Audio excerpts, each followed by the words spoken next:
Hello, good morning, happy Monday. How are you all doing? How are all you doing today? Something pronunciation. Apparently, I'm not good at that today, but it is a Monday, so that explains that. It's Itsu. Hello. How are you? I think I got everything set up over here on my other monitors, so I think I'm pretty good to go. I've got my tea. I've got some breakfast smoothie stuff. Albert, hello. How are you? Which is still a little bit hot, which is nice. Just got out of 8 20+ second ads. Oh, fun. I'm sorry about that. Yeah, I started what I've set up is that I have the 3 minutes of the that required 3 minutes every hour ad start like right at the beginning of the stream during the starting soon time. So the idea is that there's nothing to really look at. And now we have an hour, or at least close to an hour, 58 minutes. So let's take a look at where we are with this. So we're in tree.rs, and if I remember correctly, everything is compiling, but we have to run this again, just to remind myself, because did I actually leave myself a note?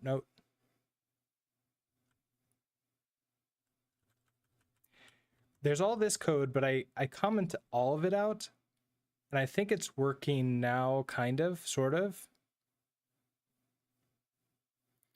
So I think I can safely delete that code altogether.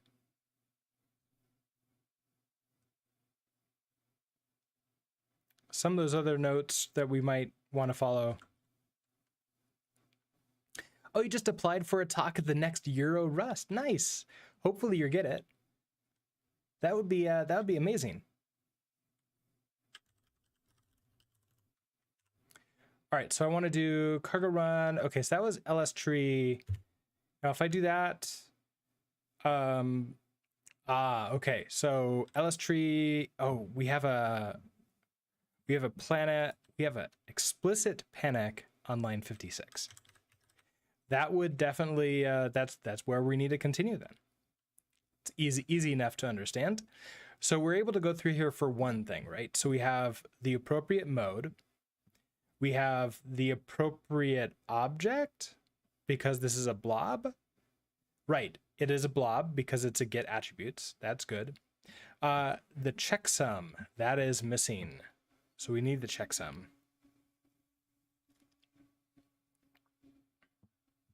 All right, well, let's see if we can figure out what this is. Now, looking through here, this is still inside of the loop, and we're looking at the most recent. Oh, this is all of the tree objects. So after we go through and we get one tree object out of the pack file, we then push that into this list, print it out, and then hard crash. Now to get the, let's see, okay, so tree object, we get a tree object default. I want to extract the mode. I set the object type. I extract the file name.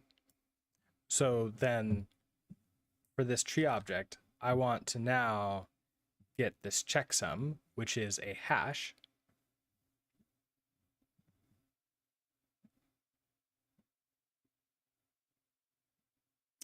I do have a parse hash that we began here. Let me make this full. We have our bytes. Now I create a new hash. I set self checksum to be that hash. Okay, so parse hash, which we're not doing. And I wonder if we're not doing that because it crashed. I don't remember why I chose to remove that.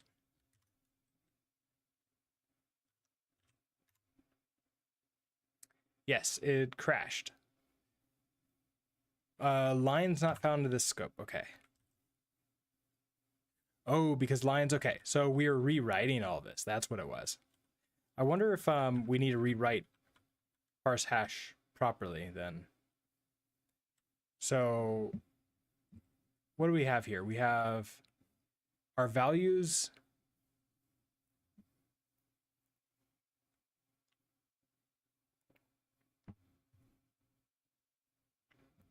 The values is an iterator with an item U8. And if we take a look at extract mode, for example, okay, this just is an iterator item U8. And then I am iterating through this, and then that moves it forward. Okay, so we do need to update this to now be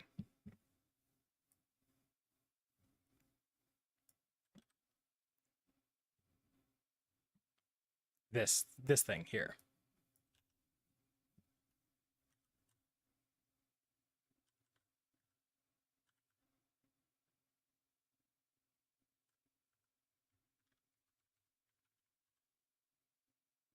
Okay, so we take our bytes.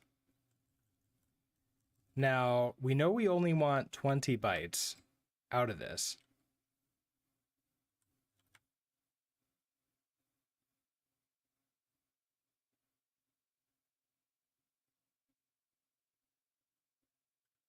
And now I'm trying to get the 20 out of here, and then I need essentially to actually like skip the next 20, which I think we can do with bytes, and we'll just skip 20,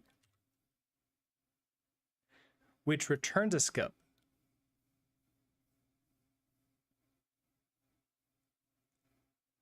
Oh, that returns a skip. That doesn't actually do that. Unless we were to do something like bytes equals bytes.skip.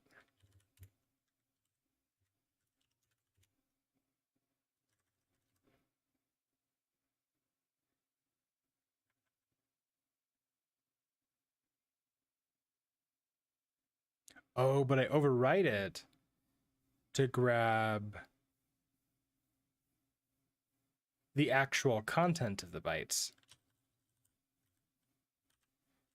So if I wanted to do something like this is the raw bytes, like the bytes value.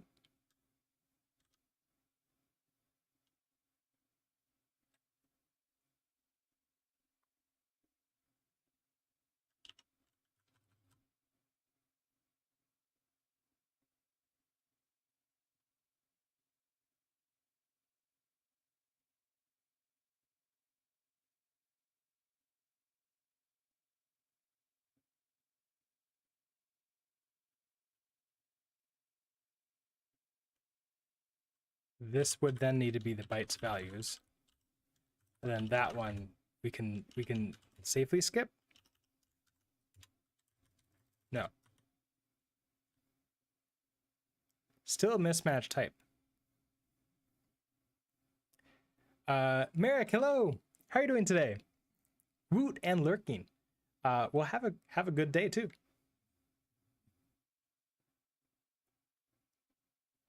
And Albert starting the streak over. So we got a 3-stream streak. Awesome.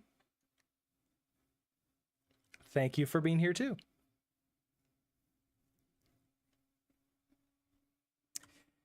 Okay, so I don't think I can skip properly when coming in here, but perhaps I don't actually need to take... Okay, so what if instead we undo this? I don't try to do anything crazy like that. Instead, we say I want our hash bytes, and then we just iterate through it.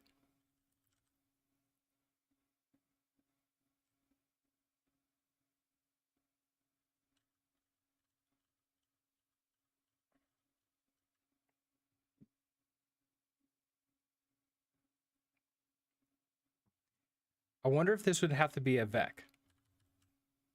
Like that. No, wait, it wouldn't be a vec. It would be just an array.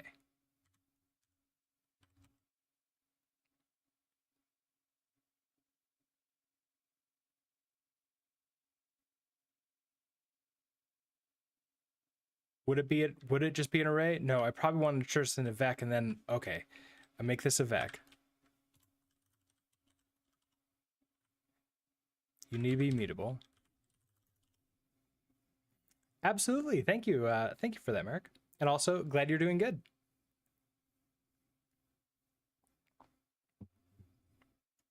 Okay, so let mute hash bytes equals this. And then we want to loop through the bytes. So if I do, now this would be like,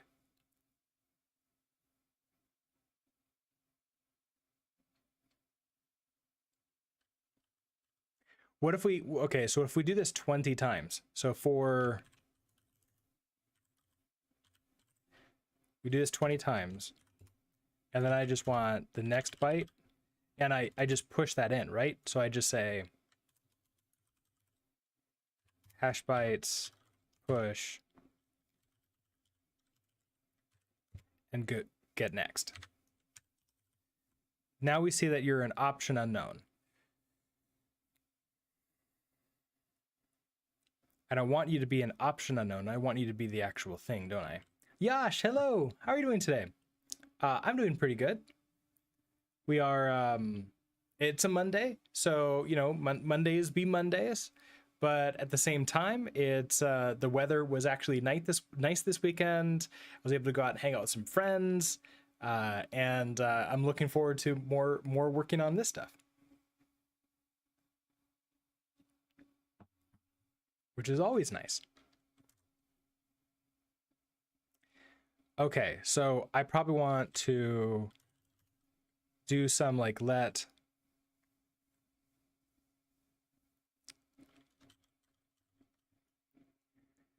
do, okay, we'll do a let, this is a byte.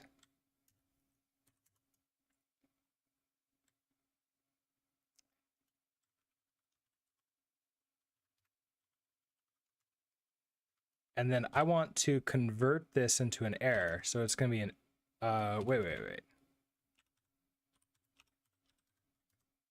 Why are you upset? Oh, because you don't know what this is. Why don't you know what this is? Because the bytes impulse the iterator item U8. That's kind of surprising. It's because of you. You don't know what this is.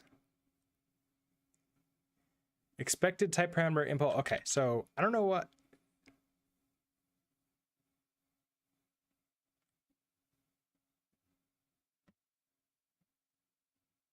Oh, yeah. I don't need to do this at all. Sounds great. Hanging out with friends and nice weather. Exactly. Although we did spend a pretty significant amount of that time inside. So we didn't get to enjoy the weather. It was more of like, hey, let's all hang out inside and then, you know, go watch a movie.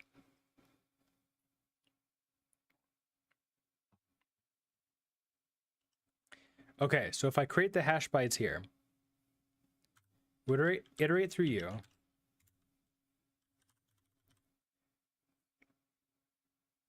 Right, this is not hash. Why am I doing hash bytes? This is just bytes. We do bytes next. That gives me an option that we do an okay or else, which turns this into a result. I want to return this as an anyhow error, which would be don't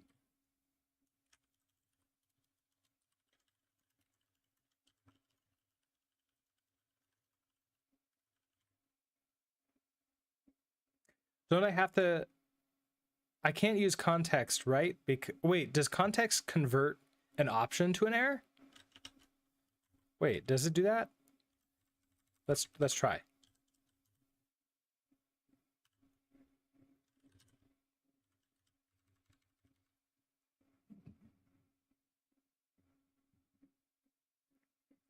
Core Bob, hello, how are you doing today? Also,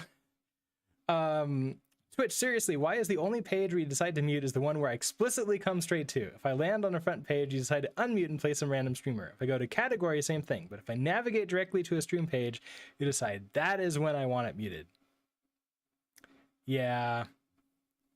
Yeah. Oh, I did discover that a few weeks ago.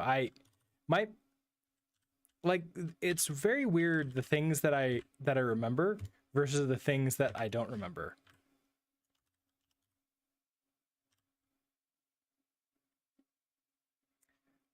Yeah, I totally forgot that if I yank and then I delete a bunch of stuff, I just overwrite the yank, which is not exactly what I want.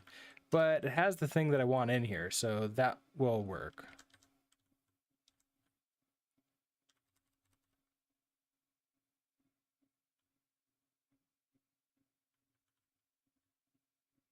Literally, the only case where I want to start the stream muted is when you're presenting me with an ad. Yeah, which I do in the first 3 minutes, but I don't actually know if you come in during that time, do you get the ads or is it already in pre-roll, like off?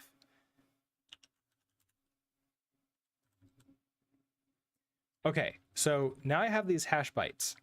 Oh, but I haven't pushed it in. So now we push in. So we hash bytes. Push the byte in. Now the other thing I can do is I could actually make this an index and then throw that in there. I need to create the actual hash next.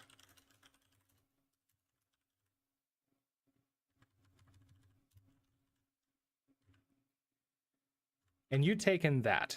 You taken an owned. Okay, so let's because I can't change it the other way around, can I?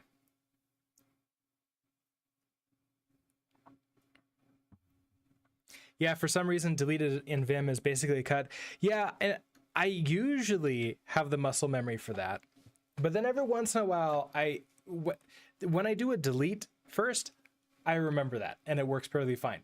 When I do a yank, for some reason my brain is like, oh, I've yanked. That's a separate like thing than delete now. That's gonna stay. And that's I don't know why. I wonder if that's because I didn't do yank too many times when I was first learning Vim. It was like always delete. Always delete. Just trust it. Trust it. Which is crazy because back then I wasn't even using version control either. Zilby, you want to come and hang out with us? Hi. Wanna come say hi?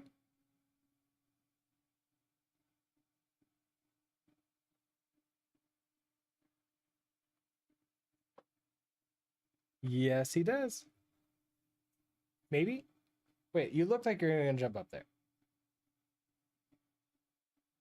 There we go. Okay, so what if we change this to just a hard where we start with you and then this is 20 length. And now we get an index. I bet there's a much better way for me to do this. So instead of pushing like this, we're going to just say of index is equal to byte. Now I can pass in the new, which is going to be the hash bytes.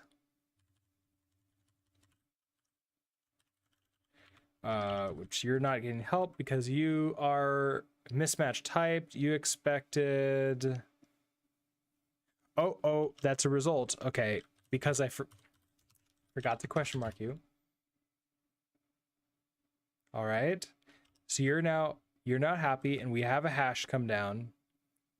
We set the hash. Okay, so back up to here. I don't want the lines. I want to pass in the same thing, which is the values. And so now this should move us along the next 20, which I can't remember if it's 20 or 40 in here because I don't remember if we have like what format the hash is in. So we're going to find out. And if the hash looks correct, then we're great. And if it doesn't look good at all, then obviously we have some more work to do. So let's go ahead and write this out and give it a shot.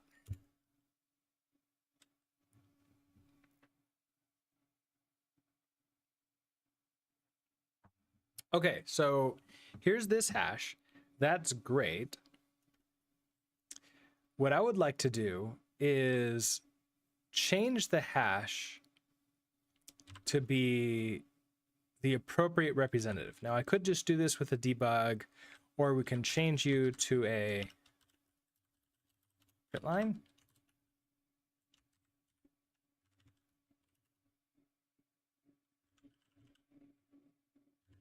So let's do it with this tree object, which means you need to be a reference, and we need to put you up here. You don't implement display. Okay.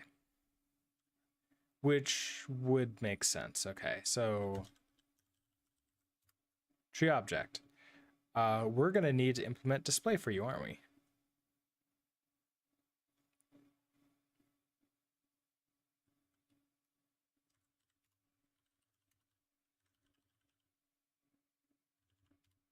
Wait, nope. That was standard. That was the wrong one.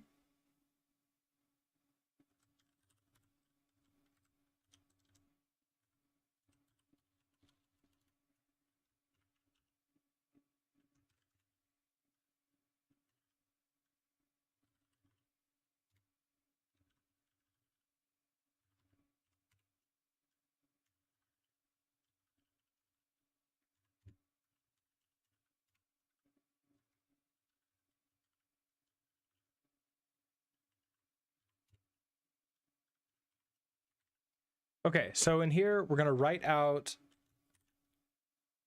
the essential self to this.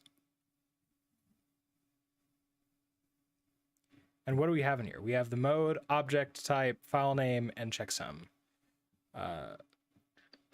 So what I probably want to do is something like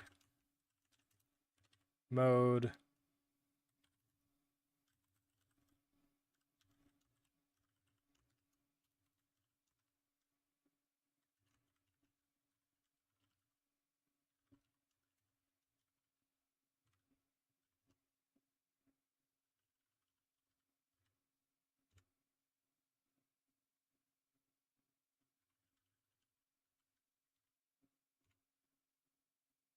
I wonder if that implements display. Probably not.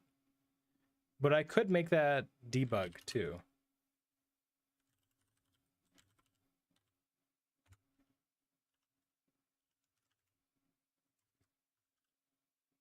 Yeah, so this doesn't implement display. So object type doesn't implement, but you implement debug, which means we can do that.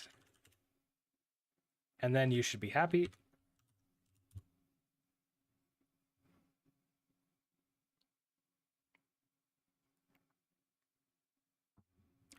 Okay, so nice.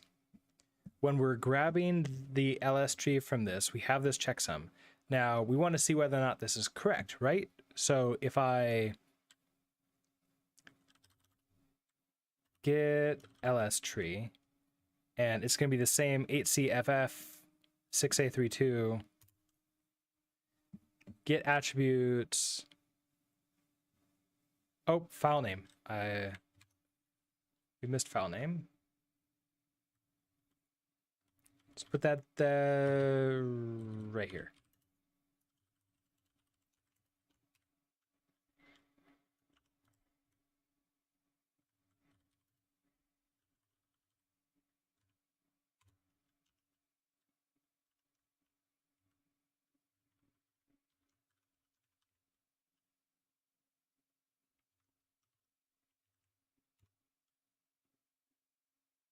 Okay, get attributes versus this one. So get attributes. So 100,644 blob 176a f623. Okay, so we've got the hash out. Perfect. And that's in the correct format for it. And then to get attributes here, that is the correct file name. All right, so I think we're getting really close. Okay, so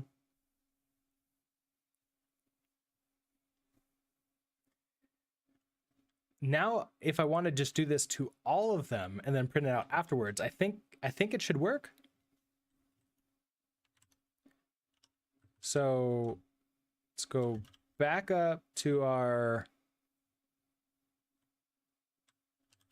do I have a print line? Yeah. Let's remove you for a second. Let's remove this panic. Okay, so now we go through everything, and by the end of this, we should now have all of the tree objects. So we could maybe print these. Maybe the display should look like the Alice tree output. That's probably a good idea. What is the okay? So yeah, we'll do mode.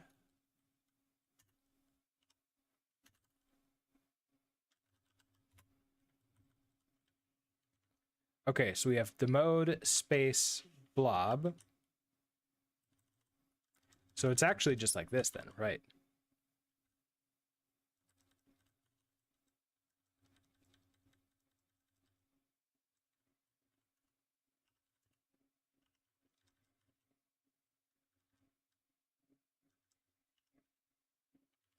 So it's mode first. So you start with self mode, and then the blob. That would be the object type. Then the checksum.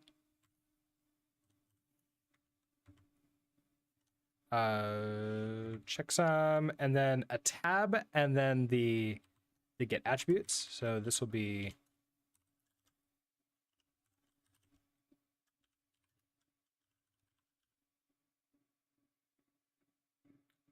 no, just the file name. All right, so you're that way, and then which one? Second one.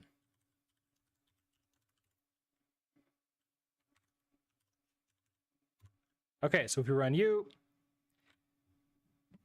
it would be helpful if I probably put the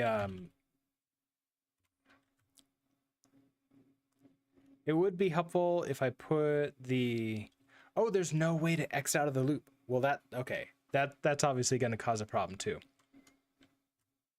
Wait, why didn't that? Oh, internal error.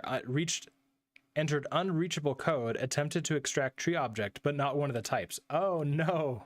Okay, well, we have a different error. We have a different problem now. Okay, so maybe before we get into that problem, let's print line.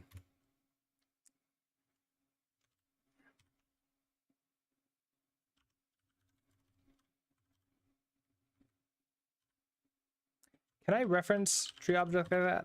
I don't think I can, right? I think I have to have that. Oh, I can do that. Never mind.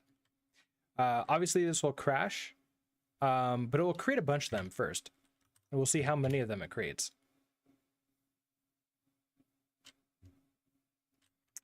It would help if I didn't cause a major error. No, okay, so I'm not allowed to do this. All right. I'm kind of curious why it didn't get the red underlined squiggle, and I think that's because it's inside of this. This blue was like overwriting that.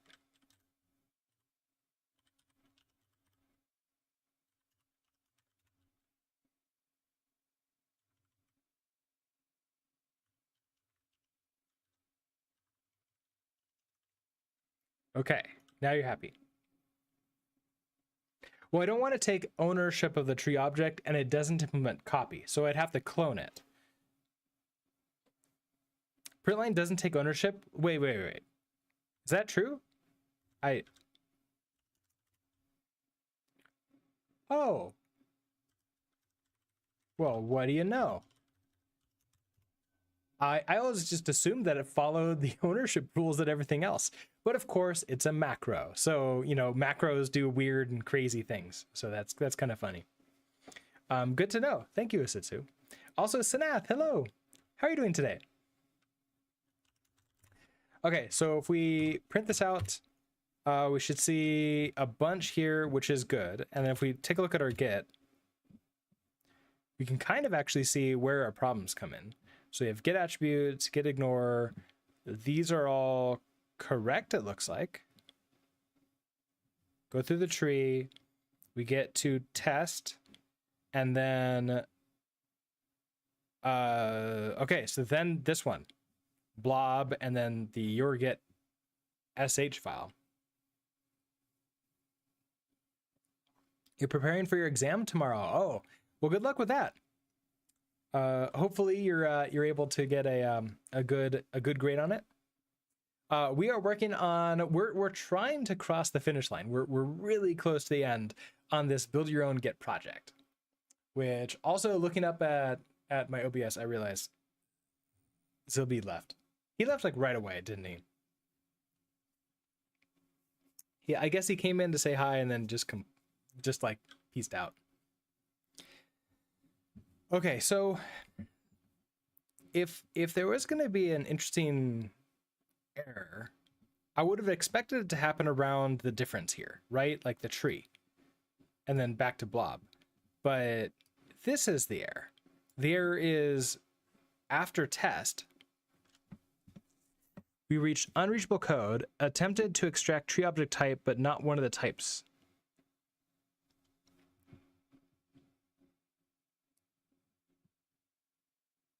Let's see if we can find out where that code is. Okay, so it is in tree. Oh, well, okay. That's actually pretty simple then. It's because this is type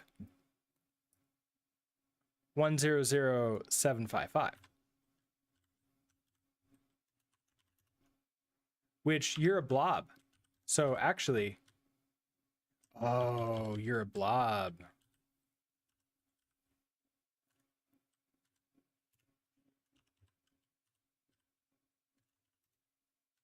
You're like that.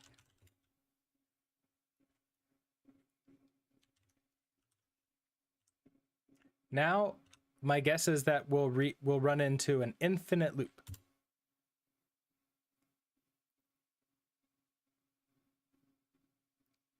We didn't, but we did successfully get into your Git. So that's good. And if we look at the Git one, okay, so we got the end. So that's everything. Then we panic at tree line 40, cannot parse integer from empty string. That's probably because we reached the end, right?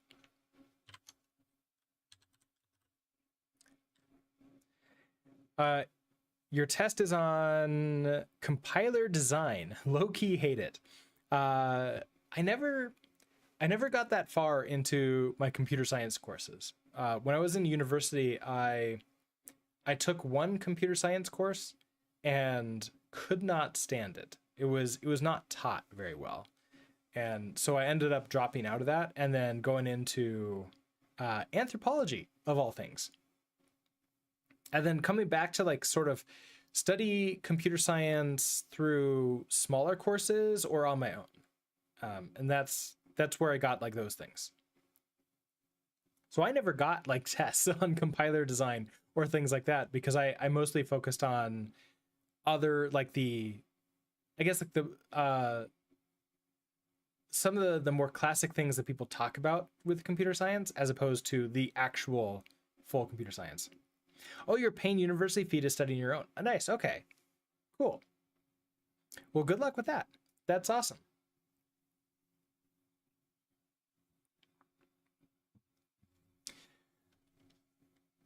Okay, so this is our error extracting mode while creating tree. There it is.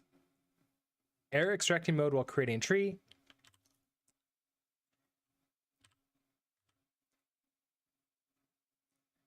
Cannot parse integer from empty string. Oh, because it's an empty string now. We have to check to see if we're done.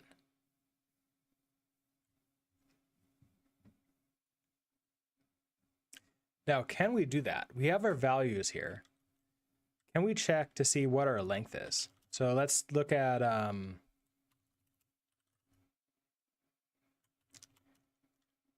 let's actually just debug.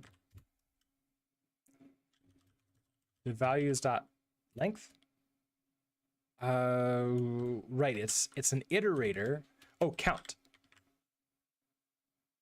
No, that's the number of iterations.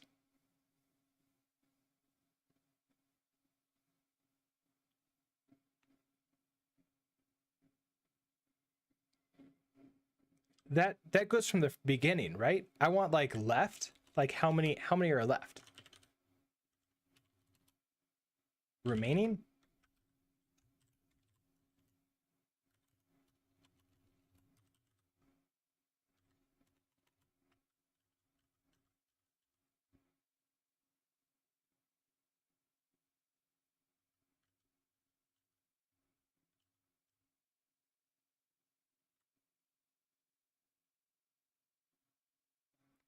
I don't know a good way, I guess.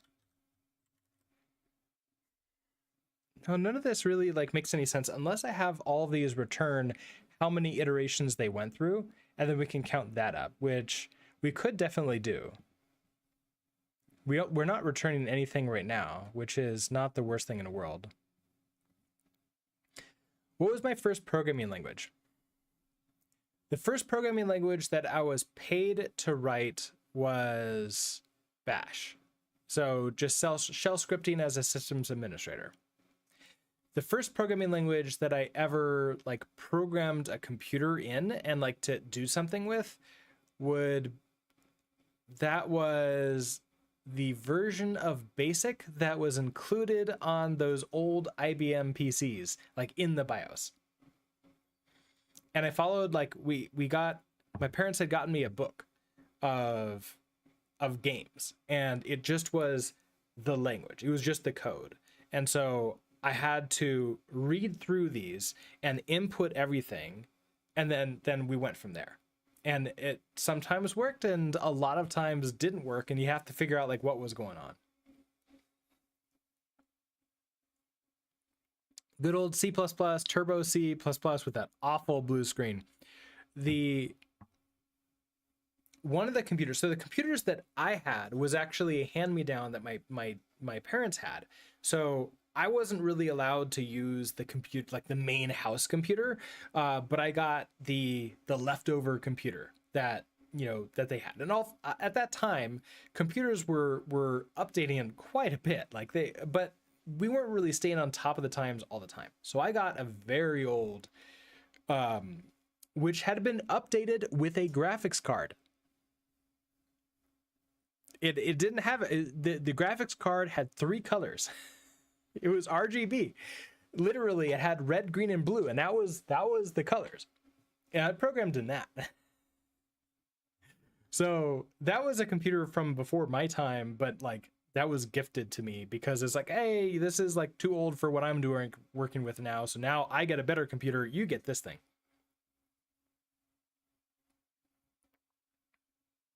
And they gave me the House Shaker printer, the good old dot matrix printer that literally shook the entire house whenever I printed on it. It was so loud. And reams of paper. It was great. I love that computer because it was the first time that it was like, this technology is mine. But of course, like nothing, like there were no games. Okay, I shouldn't say there were no games. There was Rogue, and there was, which I don't even know if at that time I just couldn't understand anything. And then there was a game called Duck Hunt. And those are the only games I really remember. Oh, and the Infocom games. The old Infocom games. Those are the ones that I played the most on. Until eventually I was able to like, I got the next computer after that got updated, and then none of those games worked on it because that was a Windows computer. The original one was I guess it was still DOS, wasn't it? But that was DOS before there was any Windows.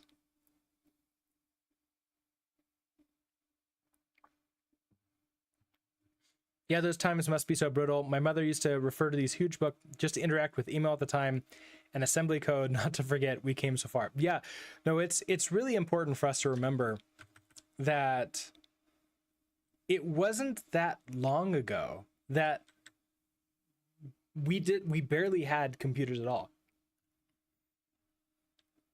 And because of that, like, oh, we talk about like, oh, we know how all this programming types works, but we're still discovering optimal ways to program. Like we're still relatively new, and we're probably going to discover like even better ways to code, even better ways to do hardware, even better ways to do all this other stuff in the future. They're not anymore. Number of transistors. So Moore's law ended sometime before 2010, right? I don't remember what year it ended, but it did eventually end. And we're, 10 years ago or so. Also, shoot thems. Hello. How are you today? How are you doing today? Yeah, so Moore's law ended like 10 years ago or so. And that's when we're not actually doubling the number of transistors, but we are doing crazy cool things to make things still be faster every year. But you'll notice that there's no need. Like there's it used to be that if you did an update every year, you got something really good, right? Like it was double the speed. That's not true anymore. You can buy a computer and you can have it last for 3 or 4 years and you don't feel like you're missing anything. The only thing that you're maybe seeing that with right now is graphics cards. And that's it. You're not really seeing that with anything else. Even memory has sort of come to a plateau where we don't need to update that to like the latest super high speed shielded memory.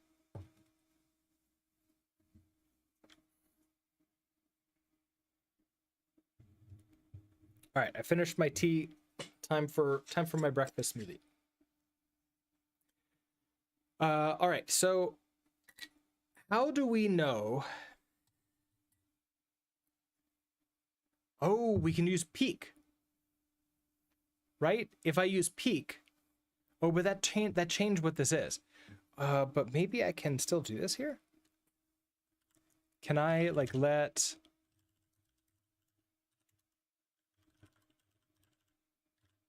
If I do that.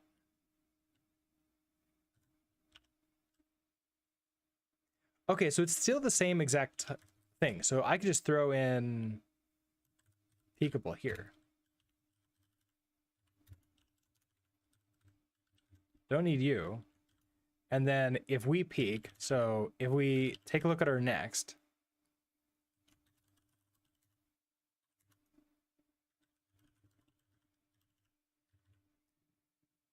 so it returns a reference to the next value without advancing the iterator. So if we do this, you become an option. So I want to see if this is none. So if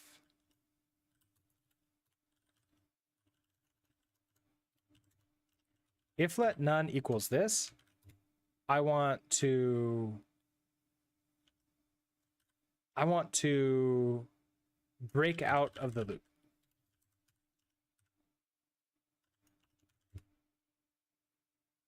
And then we're done.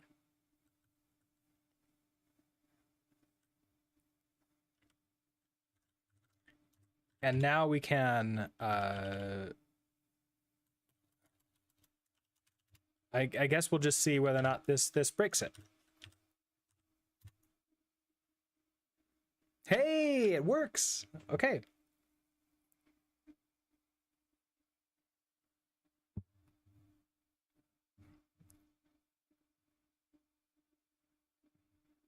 Yeah, honestly, if I know point in those 49ers or whatever they are, it seems like an overkill. There are some times when you're actually able to take your CPU, your graphics card, your memory, or whatever to its absolute limit. And we saw that a few years ago with crypto. People who were doing crypto mining were taking their graphics cards to the absolute limit.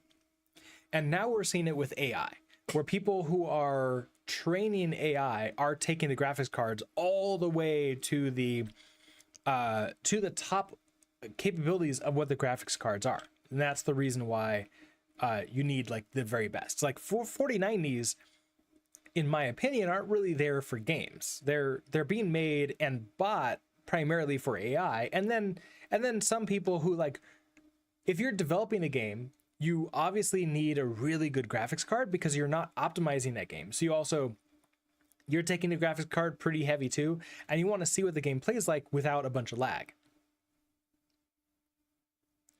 But like, it would be foolish for a game company to like make a game that can only play properly on like a 4090, because then you just took most of your audience. They can't play your game anymore. There's no reason for anybody to buy it, and your company is not going to do very well if you do that.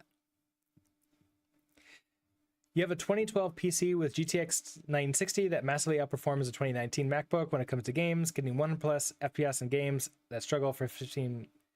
Well, yeah, and so now it is very interesting. I have found, because I use a Mac here for work type stuff, but I also have a gaming PC that I use for streaming and then also playing some games. And I do find it's very interesting which games actually work pretty decently on the Mac, and that's probably less due to like the hardware and more due to code optimizations that they've done for Mac.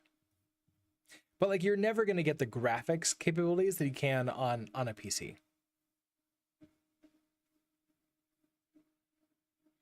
Yeah, even Nvidia doesn't hide that gamers aren't their target anymore. Yeah, if you take a look at their stock prices before and after crypto, you can tell like what line that they were keeping pretty even at. This is during the time when Linus Tech Tips, when a lot of the hardware reviewers were all saying Nvidia is the way to go. And people knew if you wanted to game the best, it was Nvidia, and their stock was like pretty solid, like flat line. I mean, it was good, but it was a flat line. They weren't really growing. And then crypto came out, and nothing's been since. Nothing's been the same since, at least for their stock.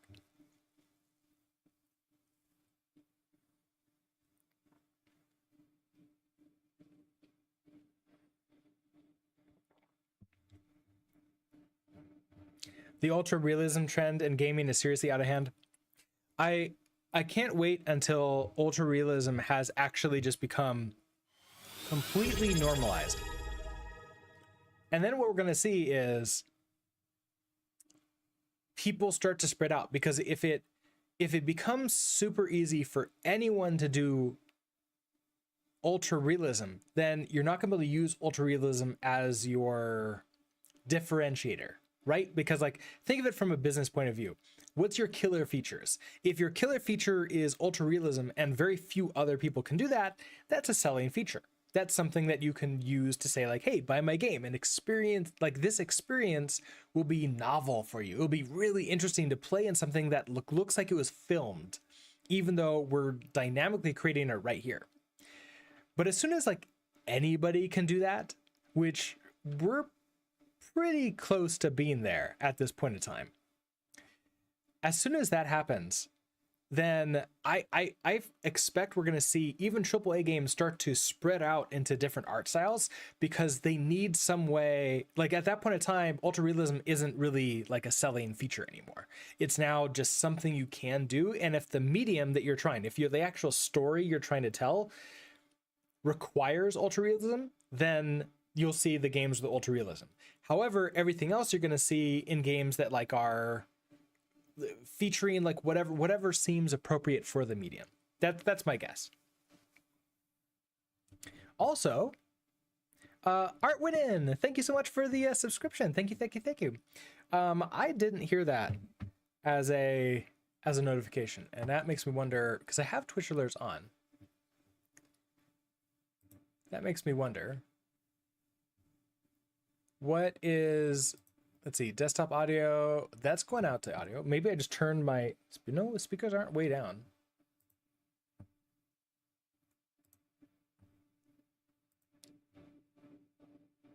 Where's my audio? What are you going out to?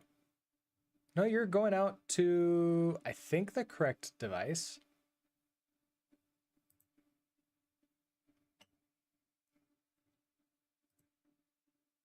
Yeah, when I click on that, I don't hear it. Okay, so if I click on, oh, just, yeah, my speakers are way down. Okay, well, that explains that.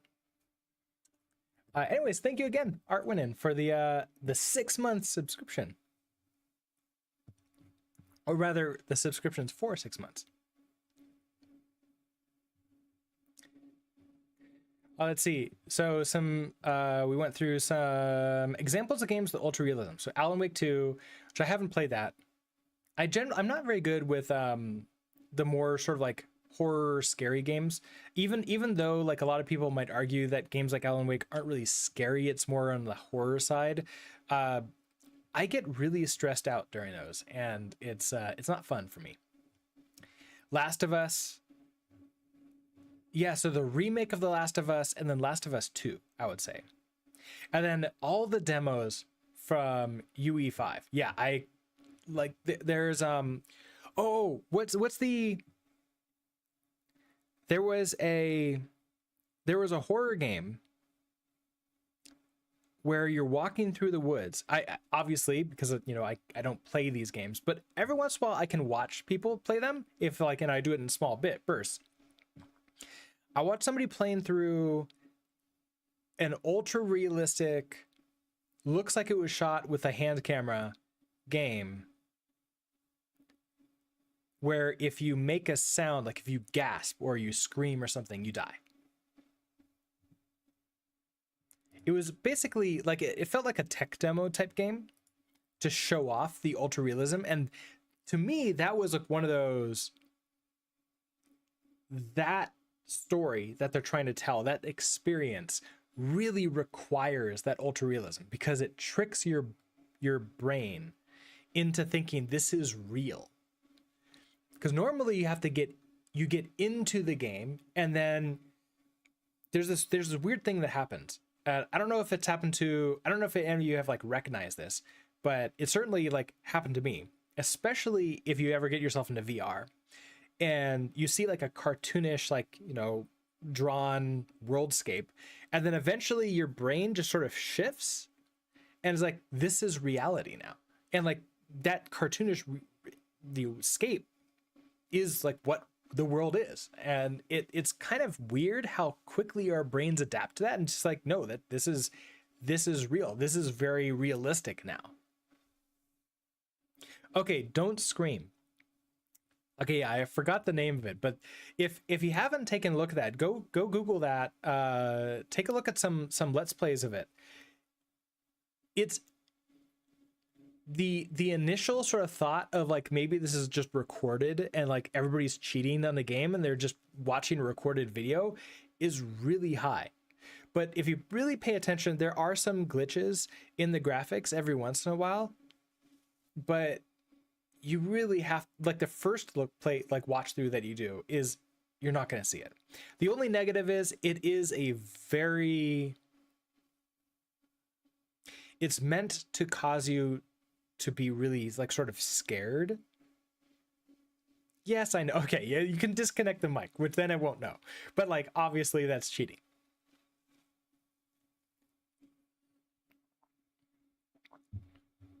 But yeah, we're pretty much there. We're pretty much that super high realistic graphics, which is really exciting, because I think that means we're going to see more indie games come out with ultra realistic high graphics, and it's not going to cost them anything extra, which is nice.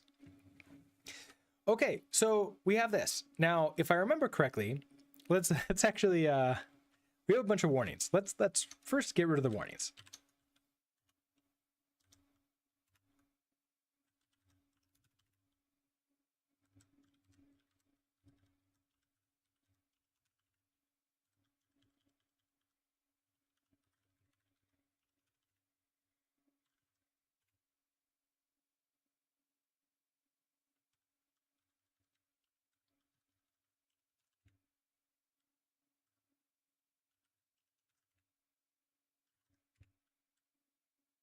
Now, if we're not reading this, then I don't think we're even using tree parser, are we? Ever. Like, can I go to references? No, we are. Okay, so we are, but then you're not being read?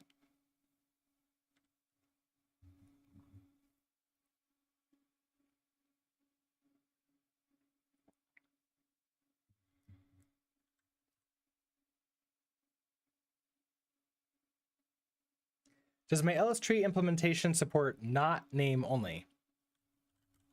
No, it does not. It does not. Because that passed the test from code crafters.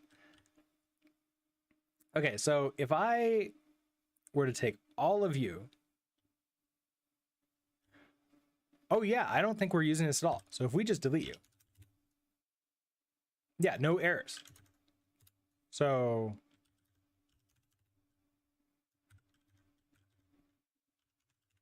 we're fine.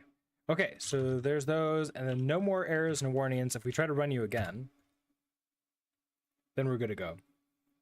I suppose you could just implement display on the tree. Yes, we probably could, and then have it just like do that. That would also make sense. All right, let's go ahead and send this on up and double check that we can get to where we're going.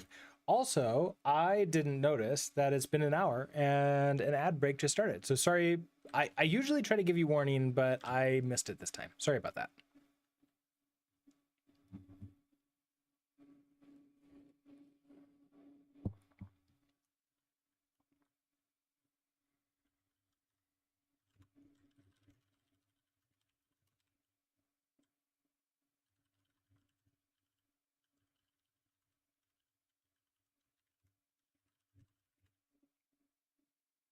All right, so we're going to go ahead and push this on up to Code Crafters and take a look to see how far we get. Now, the hope is that we get all the way to our current stage, which is the get clone stage.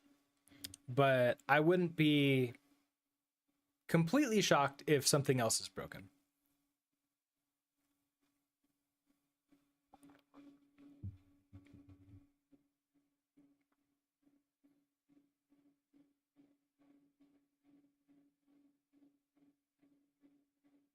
And obviously this takes a little bit longer too.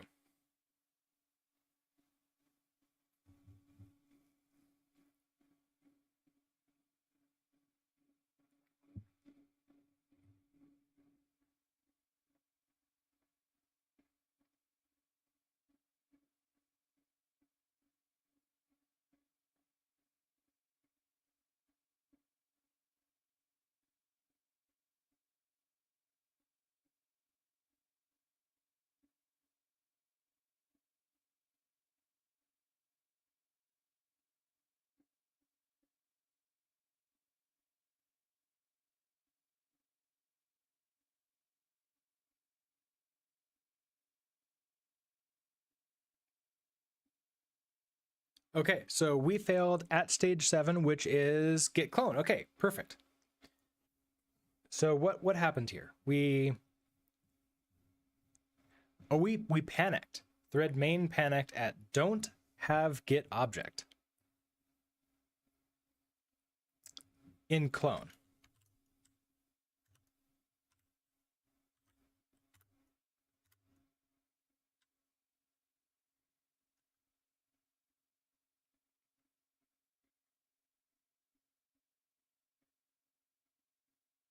Okay, so in handle ref delta, we have this base get objects, get hash, expect, don't have get object.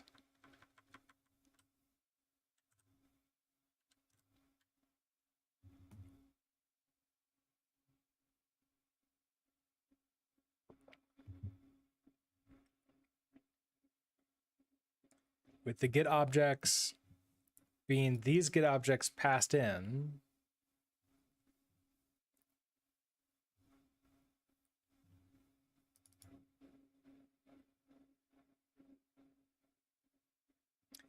I create the get objects.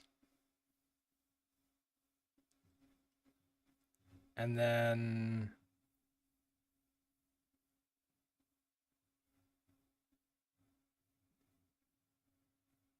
ref delta, handle ref delta. Okay, so I pass into get objects here. Okay, so it doesn't have that specific hash in here. That's the problem.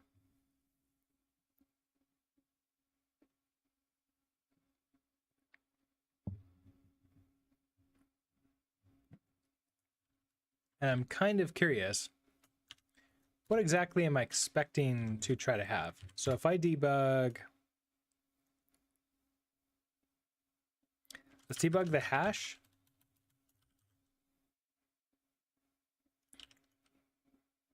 Oh, but the hash is type. Oh no, the hash is going to be this. Okay, so let's debug the hash. And get objects has a lot of things, doesn't it? This might not be this might not be good to look at. And we can do our, so if I cargo run clone, now in this one it did a sample 2. So if I do sample 3, and right, we're going to var temp file exists. Okay, so I have to remove.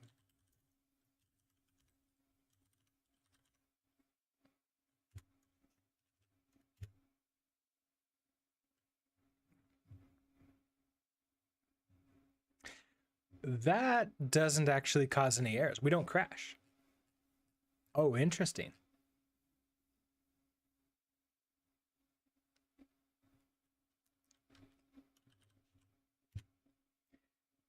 So what happens if I choose? Oh, this is way too far back, isn't it? I probably lost my history. Okay.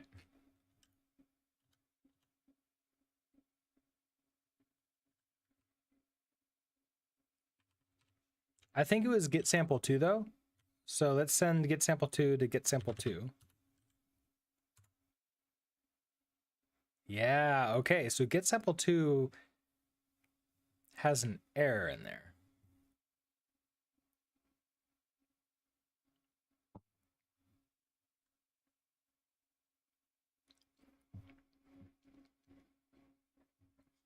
Which that's not fun. Okay, so let's,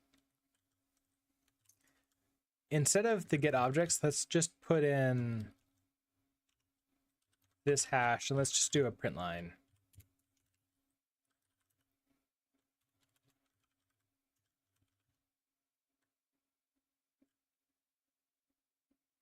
I guess we have to do all the hashes, don't we? So this is ref delta hashes.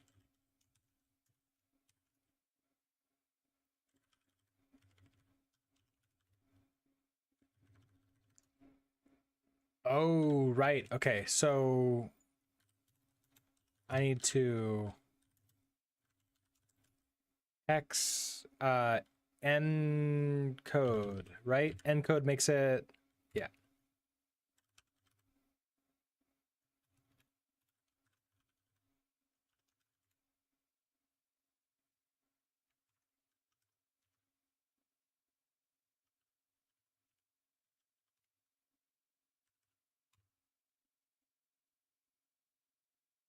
Okay, so we got 2 ref delta hashes to begin with, which is okay. Now, if I were to go, let's create a,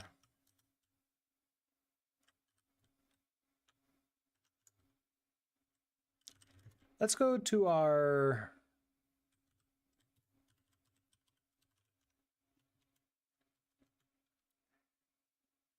do I have an other?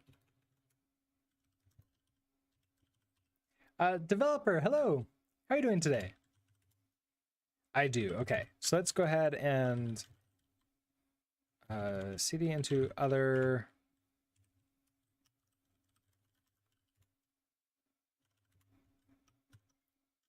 Oh, I have get sample 3, so I want to do a get clone to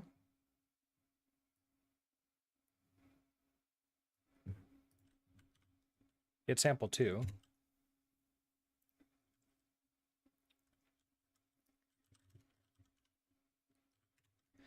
Now, if I get, I think I can just write, right? If I get right tree, does that actually create all of the objects? I don't remember anymore. So now if I cd into dot get objects, no, it does not. Okay.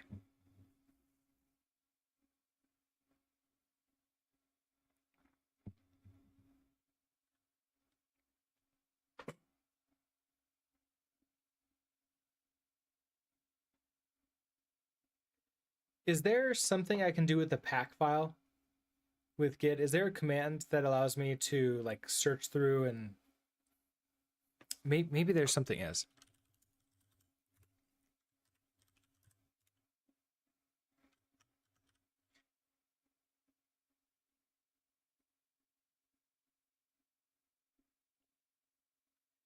Pack unpacked objects in a repository.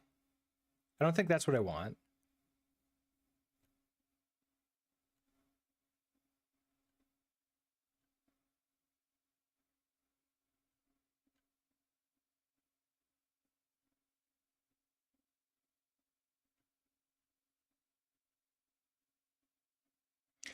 Get unpacked objects. Unpack objects from a packed archive. Maybe that. What object type was that? Can you print all hashes and types while parsing the pack file? Yes, we can. That's something we can do. See, that's up now. So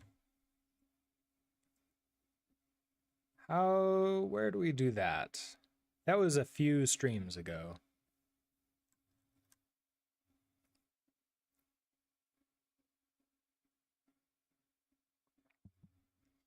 We discover the references.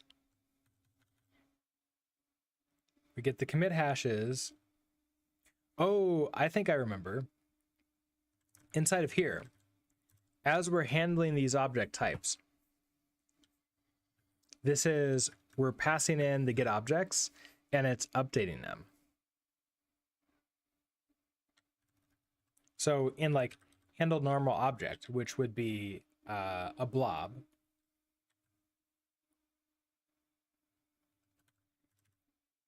we're inserting that into here. Possibly. So here, that get objects insert. Discover, wait, let's see. Let's go through and we'll go through each one. So handle normal object type does that. Handle normal object type does it. Handle normal object type. Handle normal object type. And then we have the delta, we have the two deltas. So both of those should send in, unless this is a hash for something that's not normal. I wonder if it's not one of the normal object types, and therefore I don't have to care about it.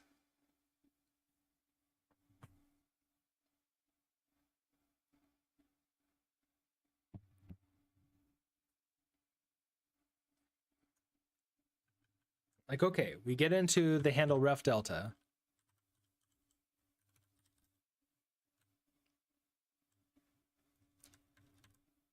I create the hash here.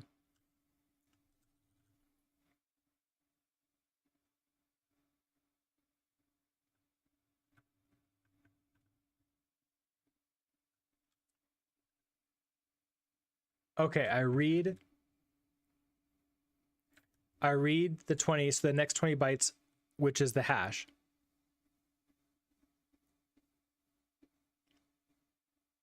Have I done the ref delta completely incorrectly? Is it not a hash?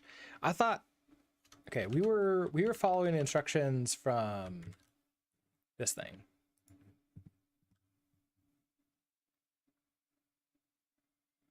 To read the hash, but maybe it's a size first or something. And we don't have the proper hash anymore.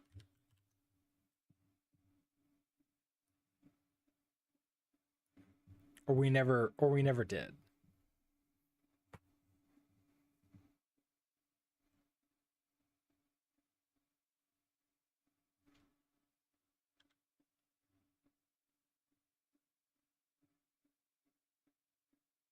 Okay, so read offset. The hash should be fine. I was just thinking the one you were looking at was a ref delta hash. Oh, you're right. It's a ref delta hash.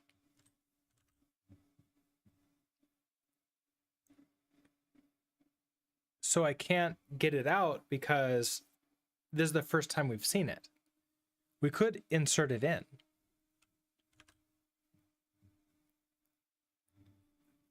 What's the point of this again, though?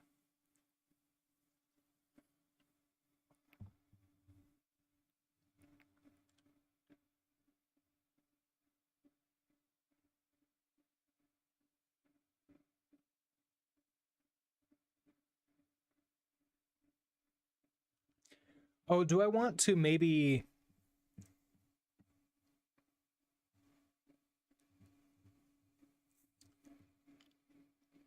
So curse pack file, read mute hash, contest, reading hash from a curse pack file.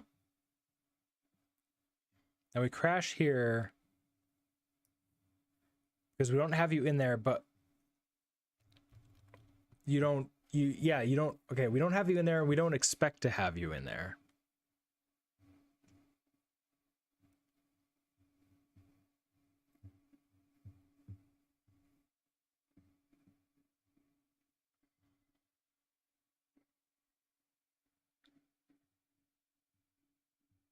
So yeah, we get your base object size, we get the new object size.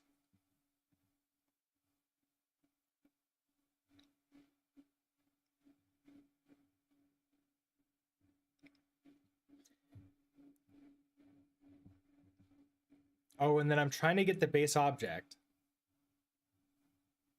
out from here. And the base object theoretically shouldn't be anything else, but maybe it is. Maybe the base object is another ref delta.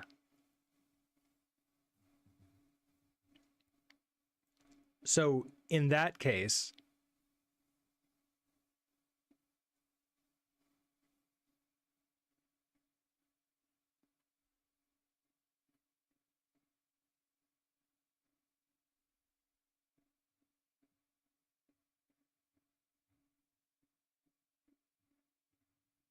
what am I trying to do with this? Okay, so we have our decompressed object.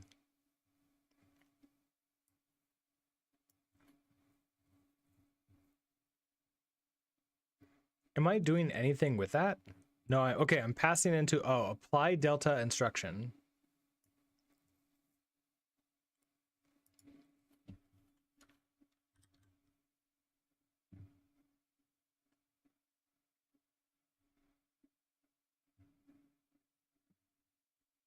And the result is going to be a vec of U8. Okay, so it's all of these instructions, and then result. Oh, the result is just Boolean of whether or not I'm done. Oh, because I'm updating and I'm extending this with the result. Okay, so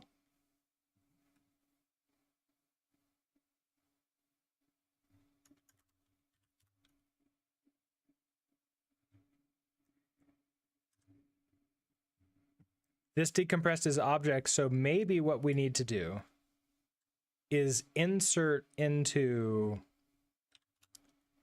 the get object. So what if we make you mutable? Because I don't think I initially thought I would need to make this mutable.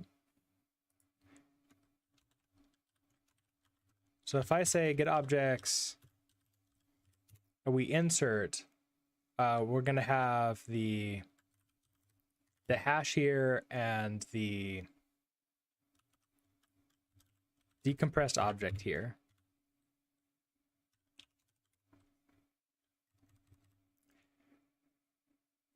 Oh, this needs to be a new hash. That's right.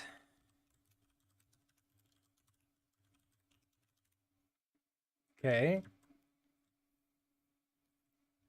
So that's good. Maybe.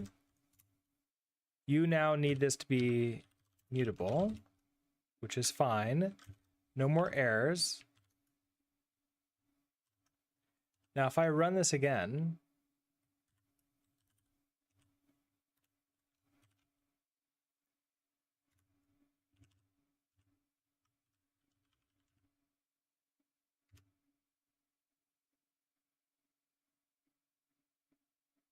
well, okay, we still have the don't have get object.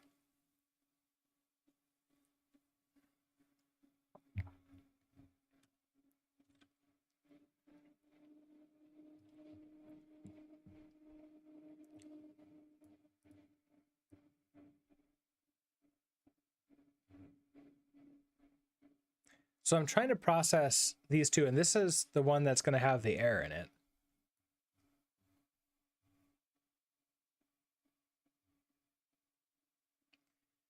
And that wasn't the one I processed before. So I guess that kind of makes sense, because we don't have it in there. Now, if we were to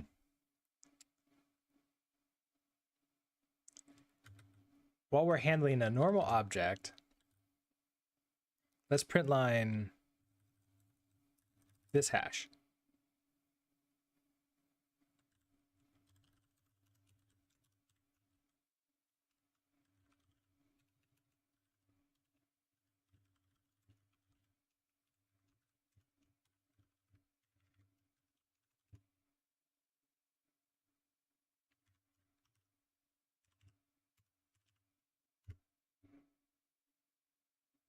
Okay, so here's all our, oh, that's, no, wait, no, that's still the right size. It's just that these two lines are off.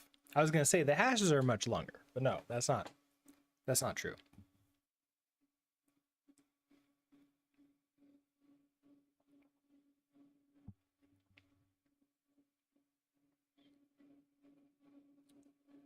Oh, but look at this. Inserting hash B64F 69D44. So our first one has the base of this, which is fine. That's an actual object that we're doing. So we're processing that ref hash. That's great. And then this one comes in, and that's no longer the one we're doing.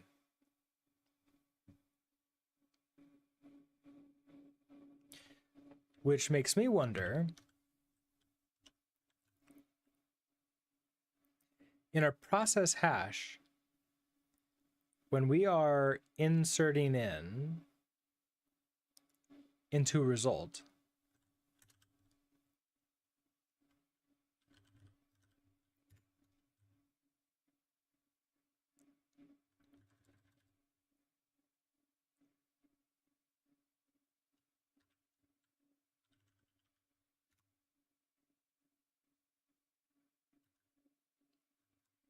so we're passing in the decompressed object.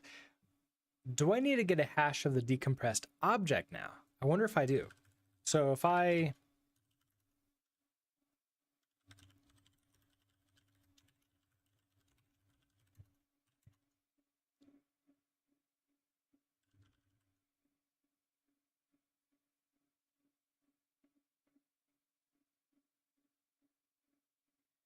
don't I have a function for this?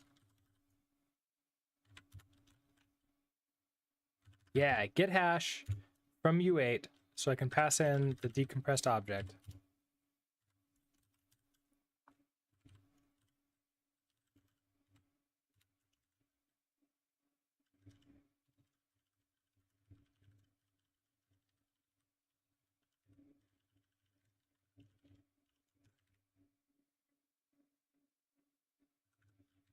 And then that actually gives me a real hash. So what if we put this in here?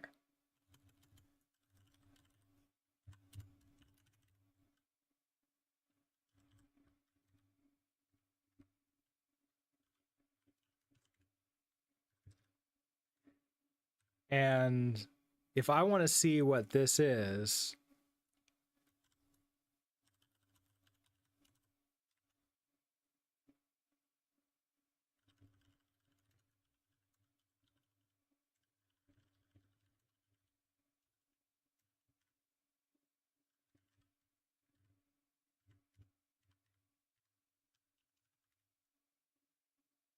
okay, let's try this one.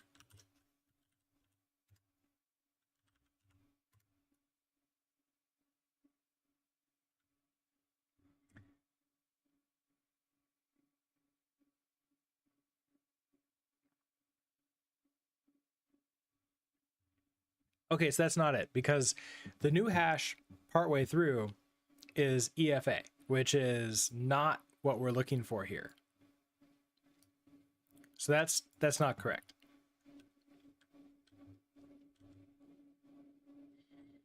Okay.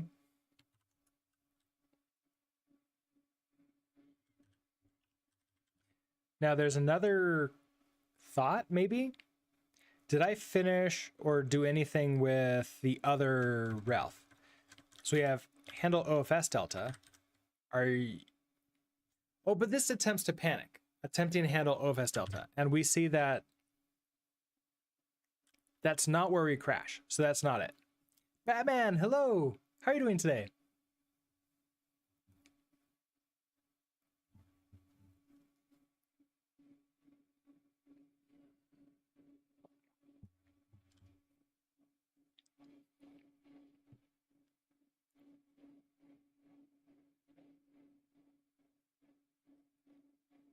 So I'm not sure where this is. Asitsu, you've been working on this for a while, right? Did you get past this point? I would imagine you have. I think I'm only working on it once a week, and you were working on it much more often. You can't see that hash in any objects in the pack. I wonder.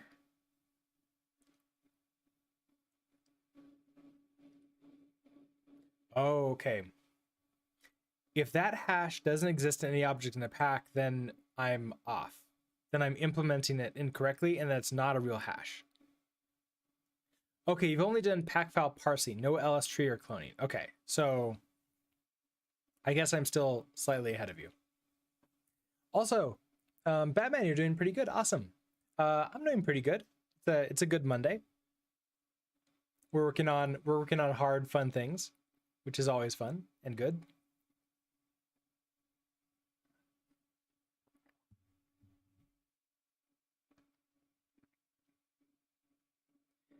Okay, so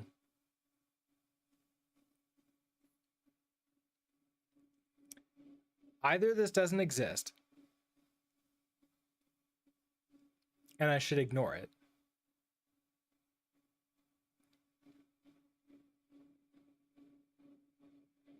Okay, everything has been during. Okay, so you're on the same timeline as me.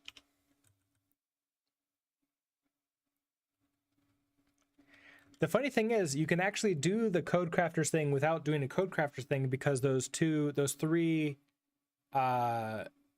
Git sample repos are public. So you can just you can still attempt to do the Git clone on them. I'm a little bit concerned that my handle ref delta isn't correct in this specific instance, but it is correct the first time we hit it, right? So we insert the hashes. These are from the handling the normal object. And then we process the ref delta hash, and this works. This is just fine. But then we call this function again, process ref delta hashes, and this isn't fine. So there's something different between the first time we hit this and the second time we hit this.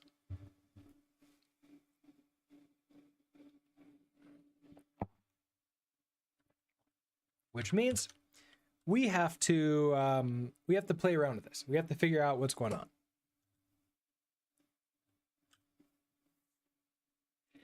And what do we want to do for that? I think we have to just walk through this. Now, the assumption is that the beginning of our ref delta is the hash, right? And if we look at our instructions,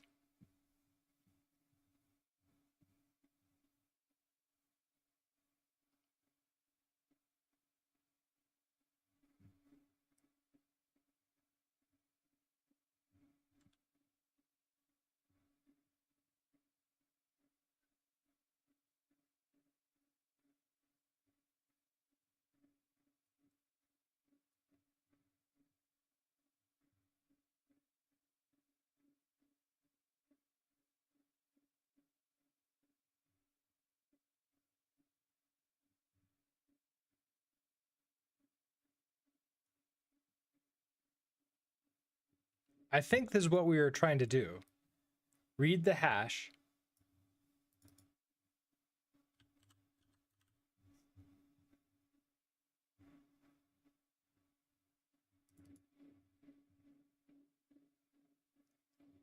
You have a single, which repo are you looking at?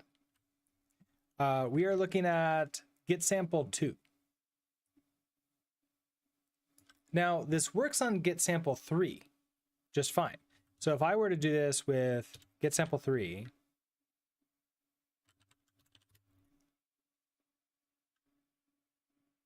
no errors whatsoever, and then we read to the end where I apparently have this attempting to print out something, which I don't remember what that is.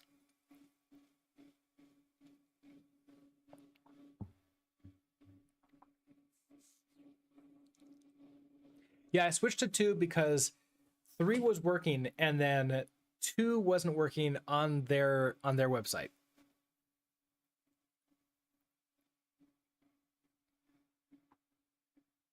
And I'm actually curious, how about 1?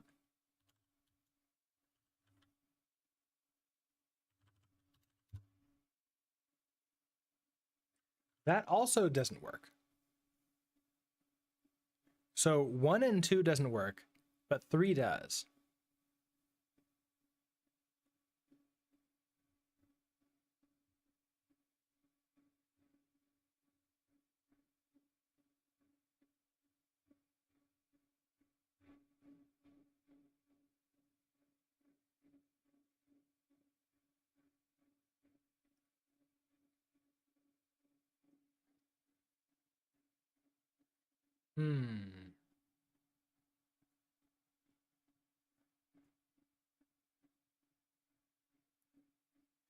I wonder, this is where my question of, is there a git command to parse a pack?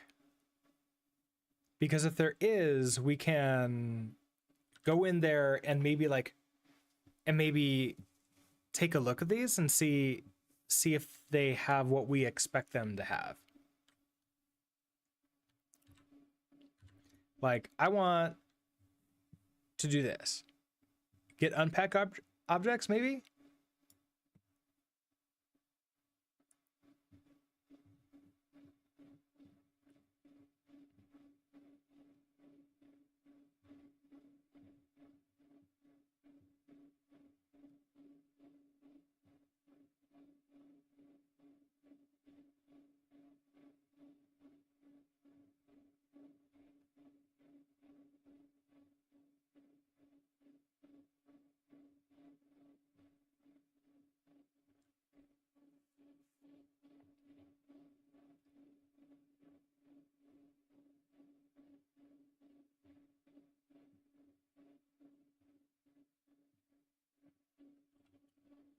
So there's the get unpack objects. I wonder if we can try that. So if I do get unpack,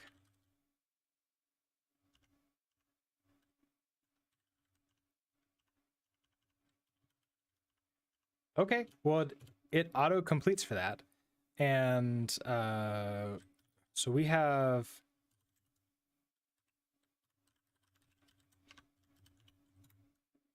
these 2 packs.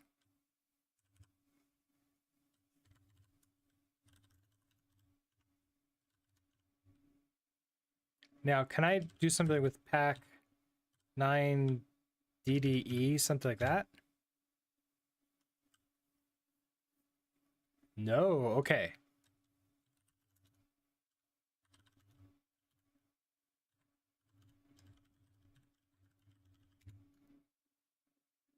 Oh, but there's a man page for it.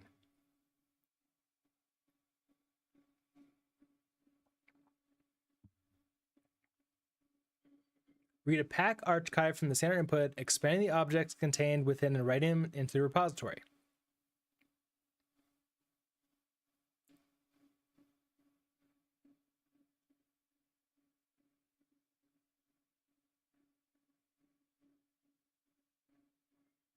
Dry run, quiet, die on R. But oh, so it's can I cat the pack? So if I cat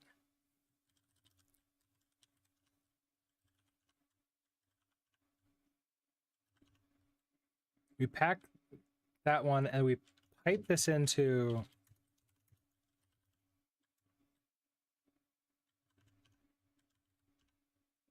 get unpack objects. Okay. It did it.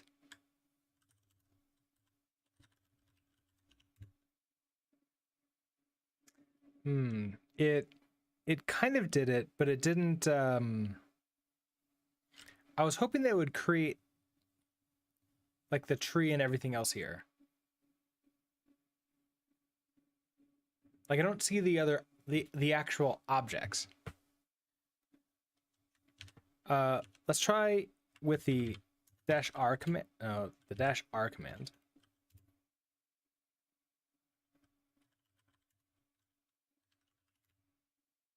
Zero exit. So it thinks that it did it properly.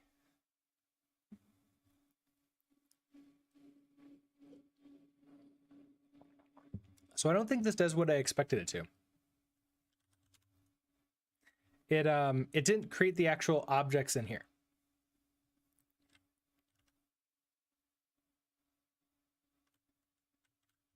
So is there a get command to parse? It's like maybe not parse, like explore pack file.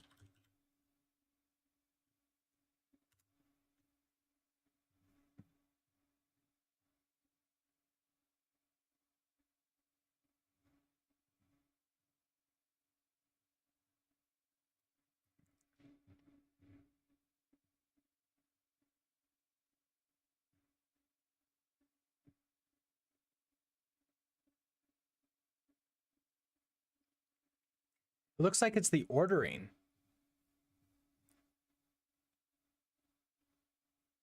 The ordering? As in, oh, as in it's looking for a file in there that doesn't exist yet? Oh no. In your case, the 7th object points to the 8th. No. Okay. Why would they do this?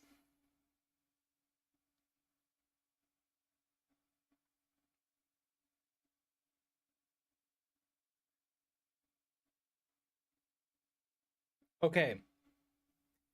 So that would make sense that we can't find it. I can't just skip it because it's kind of needed. Then what I have to do is delay it and create a queue. Do I want this to be a queue or a stack?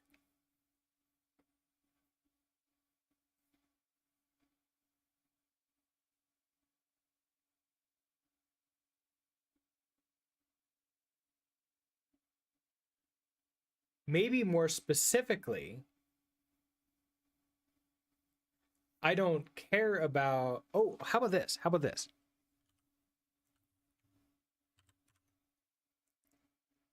Maybe I can not run the processing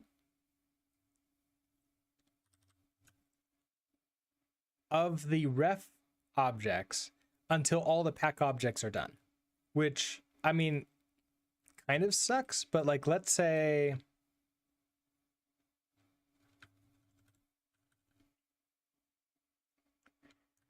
handle ref delta What if we change this?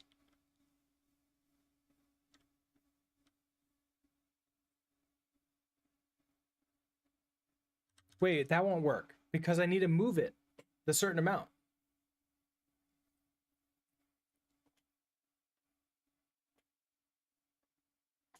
Okay, does this document talk about this at all?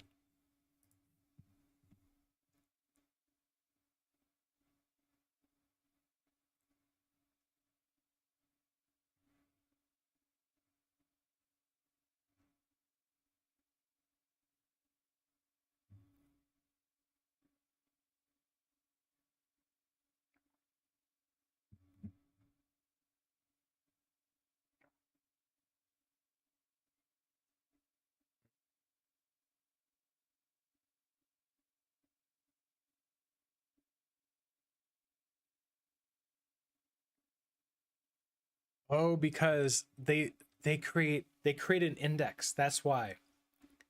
They don't have this problem because they're reading from an index file, and the index file then tells them where to read it from the pack file. So every time that they're reading from the pack file, they're just seeking to it and reading that amount and then exiting out and going back to the index file again. So my choice here is either do a one run through and then create the index file and then run the pack file stuff, or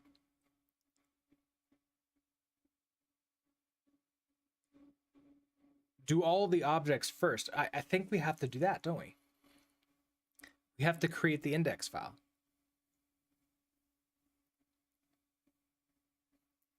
You store everything in a map.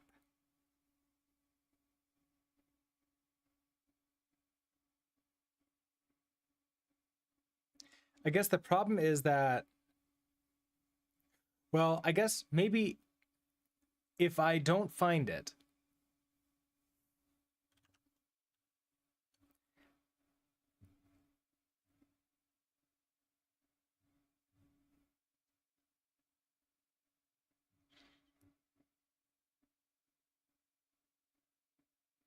your pack file parsing completes because you're not doing any extra work in the step. Oh, interesting. So let's say if we don't find it, we still need to do something with it, right?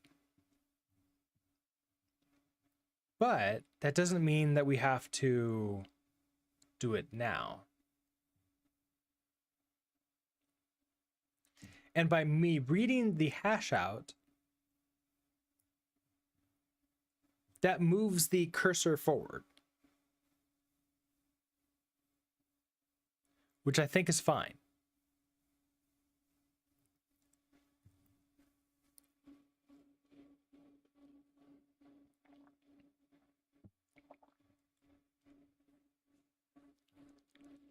And this kind of makes me feel that I should pass in another object here of like a delay. So like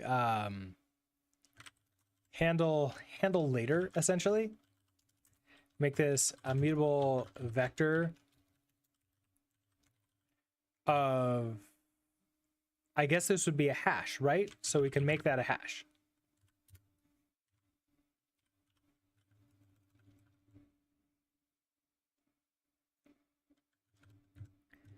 Now, instead of an expect,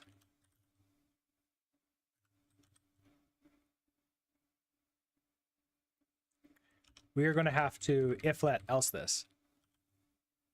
So we'll let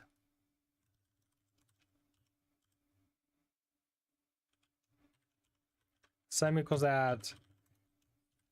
Otherwise, I want to push this in. Okay, so yeah, you don't exist. So therefore, we're going to push this into handle later. So handle later. And we're going to create a hash new and pass in this hash.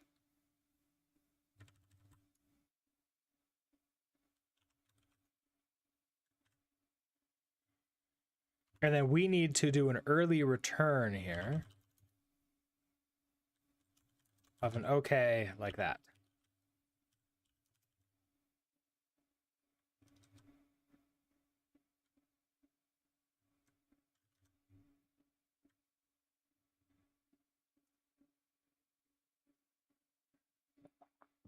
Yeah, that's actually where the error occurs. The error occurs right here when I try to do a get. So I try to get out the hash from my previously saved get objects.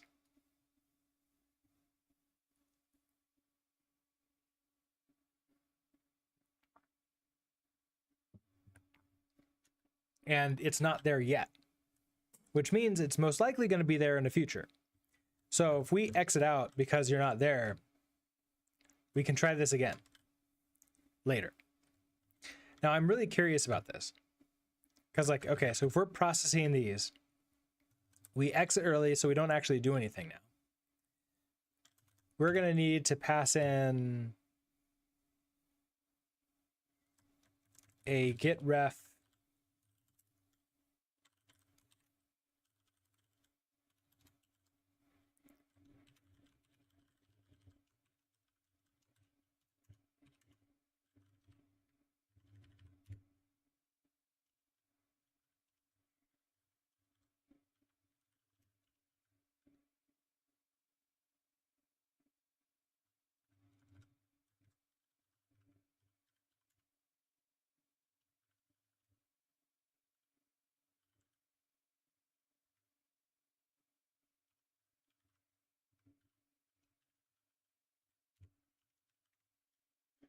we pass those in there. You're happy, except I somehow lost closing parentheses again. Okay, so then you run at the end here. Now we're saving the get objects. Everything is great. Yay, awesome. Okay, so what I want to know is if I print line and we, this would be a debug probably. So if I debug and we say, ref hashes to process last. I want to see what that is.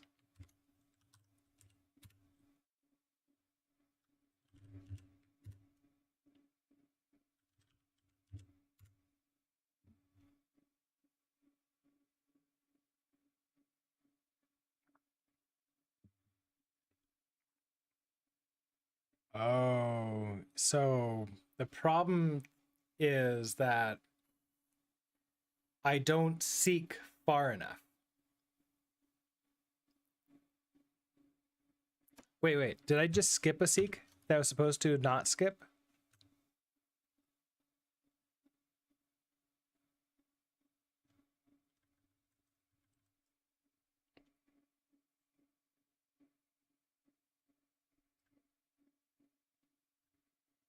Okay, so I read in the hash, which is 20 items.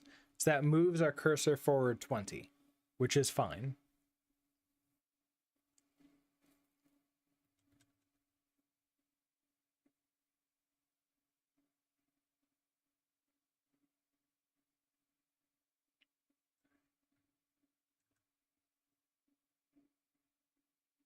I get my current position, create the decoder. I figure out what the base object size is. I figure out what the new object size is.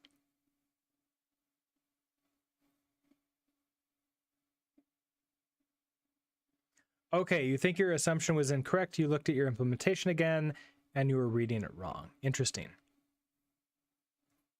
So we're doing something wrong here, which is unfortunate because it's hard to sort of like figure out exactly where that wrong is.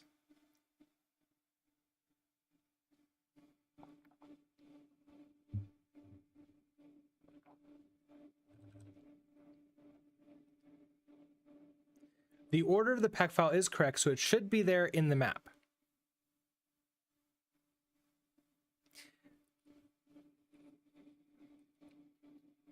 Putting on my like Sherlock Holmes hat.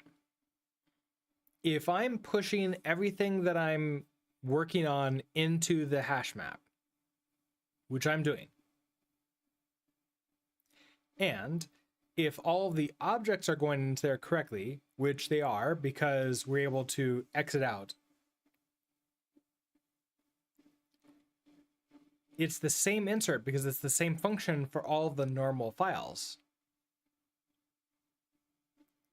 which tells me that the hash that I'm trying to get out here is probably wrong. That's the next assumption that we need to validate. Or maybe I shouldn't say some assumption. My next hypothesis that we need to validate here is that my handle ref delta is incorrect.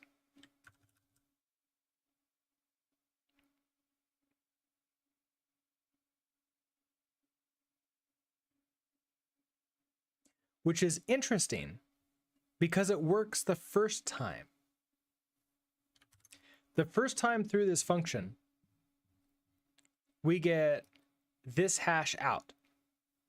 But then the second time,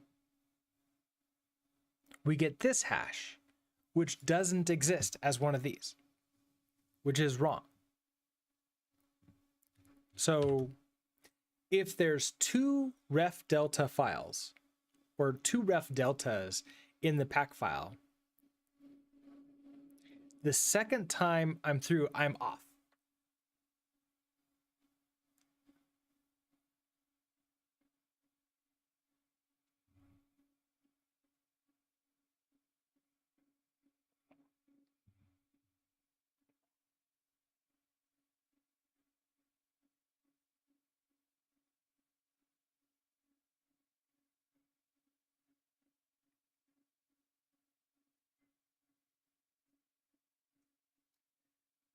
And looking at this, insert hash, insert hash, insert hash. So we do a bunch of insert hashes, and then I process ref delta hash that. I insert the hash, which this doesn't mean anything because that's wrong. I do insert a hash into the map, but it's inconsequential.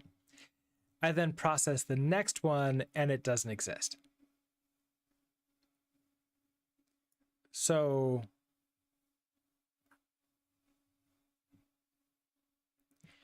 did I not go through far enough? Or more likely, when I am applying the delta instructions, is this incorrect? And I'm not adding enough things to here. There are two hashes in a ref delta. Are there? I don't remember anymore. It's been too long. I'm only reading one hash, I believe.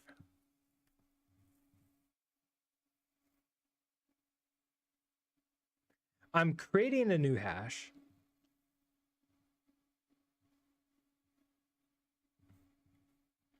Based upon the decompressed object, like that I created,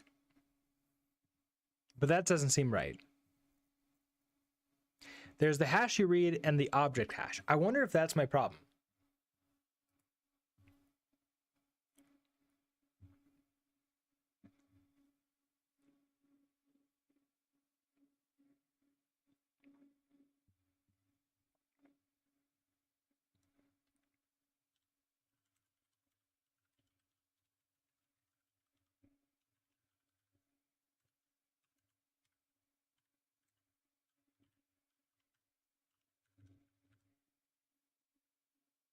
Now I rate, do I need to run this twice then?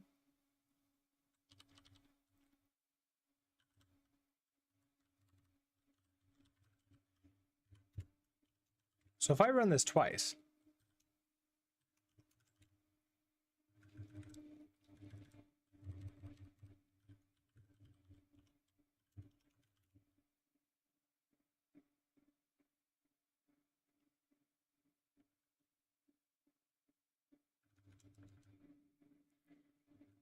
let's not do this anymore. So if I get the hash, no, you have the hashes. I'm just trying to figure out if you are inserting them correctly. Okay.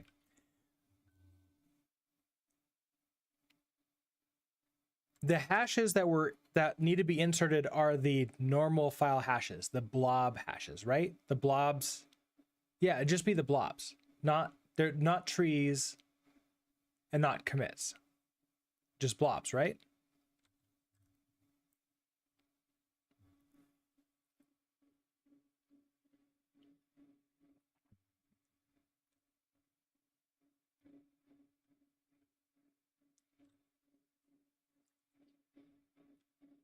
Oh, and an ad is going to start in 5 minutes. I did catch that one. The ref delta points to another ref delta. Okay. Now I am trying to push.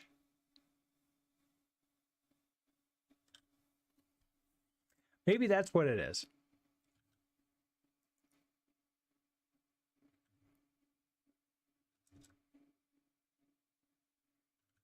Hold on. So let's not do this.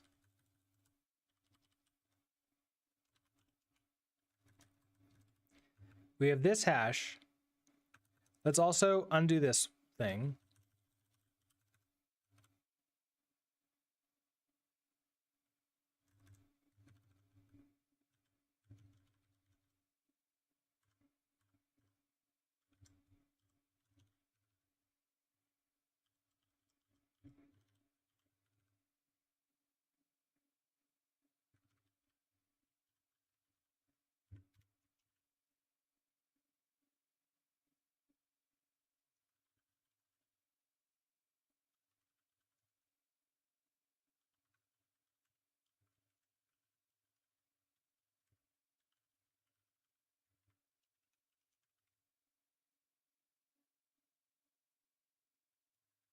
Now I'm encoding this hash and taking a look at that, which is great. Okay.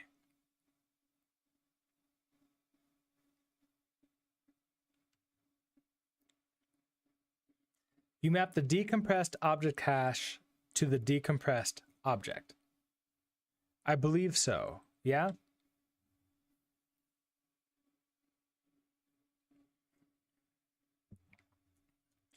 But I think what you're trying to say is that I don't want this to be here. I don't care about this hash at all.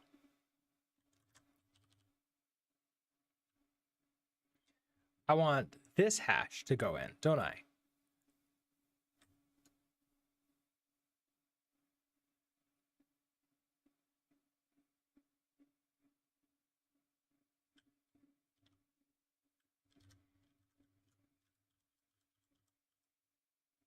So this would just be the hash like that, except you need to be a hash new hash.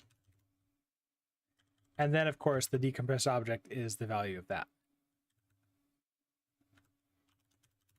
Is that right? Let's find out.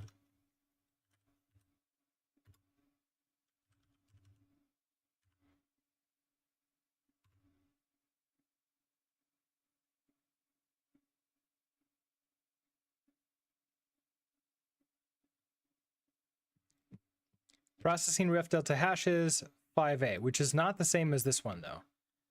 So this one is missing.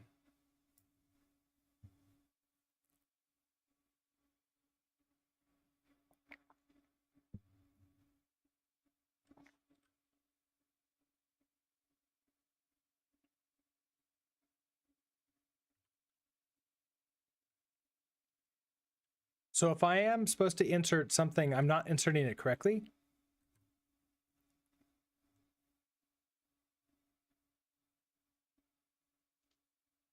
What should I be inserting then? If not this? Like, is there two hashes?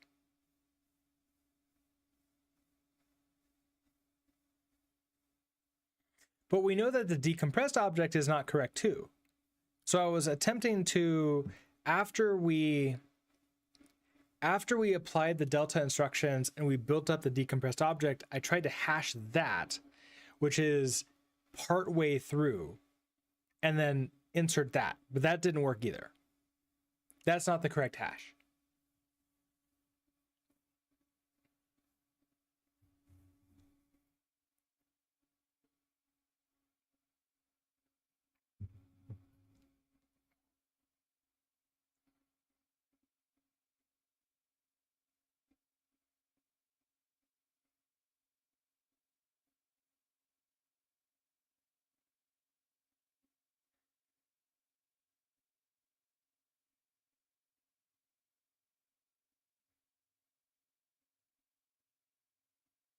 I guess what is What is the hash? Oh, ad break just started. Oh, man, it's been the 5 minutes already.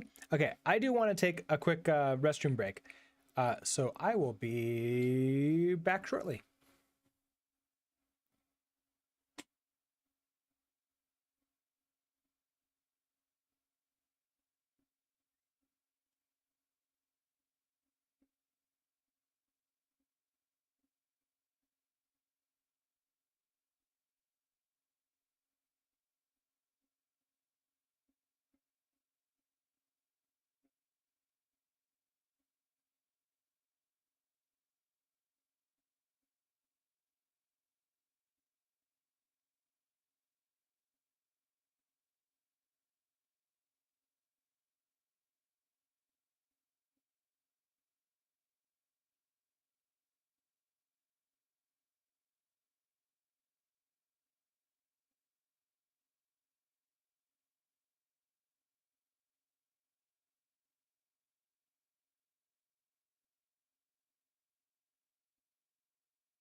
Break ends in around 45 seconds. Let's see.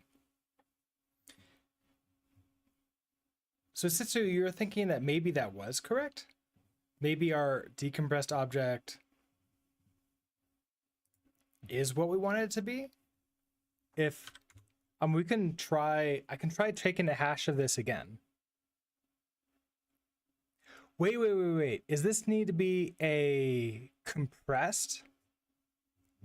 That I compress it as a hash? RDP, hello. How are you doing today?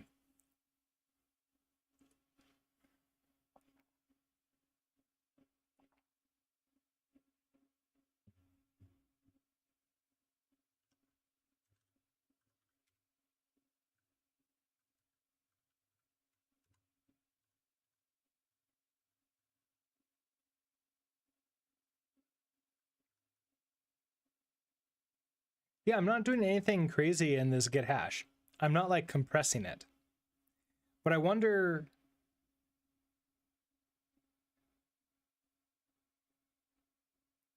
It's all very odd. Yes, the key should be object hash, not the hash you read above. So it's the object hash after I okay, from this. Oh, do I need to compress this again? I have a decompressed object, but do I need to compress it and then write it? Alex, hello. How are you? Let's try that. We haven't tried that yet. So let's try recompressing this object.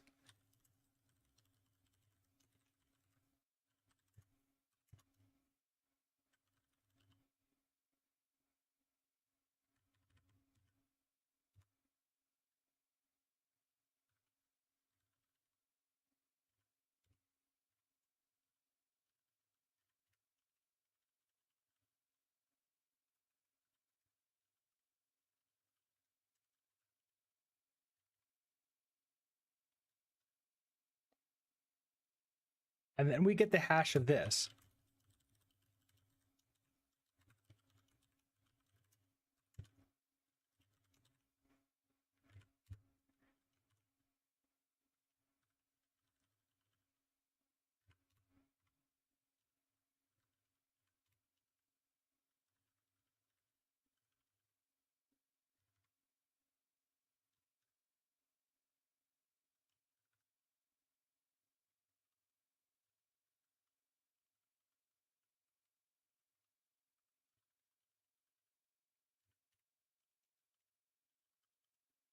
And I wonder if you need to be the compressed object in here as opposed to the decompressed object. So if we do that,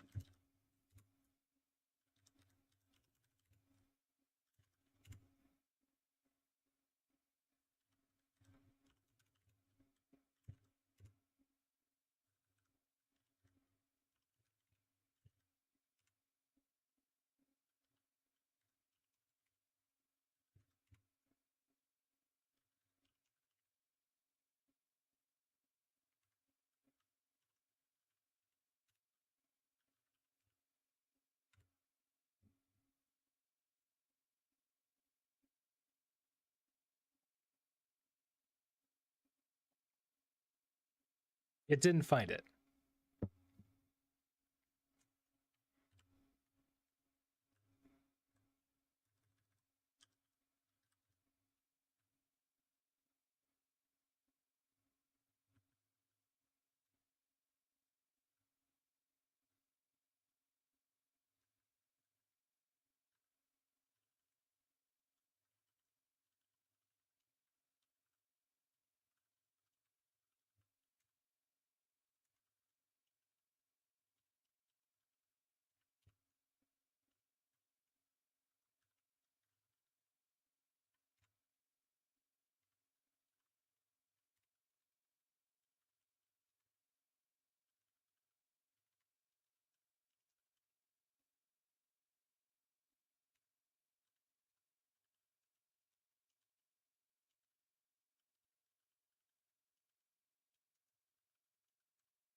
Okay, so we can print both of those out to see what they are.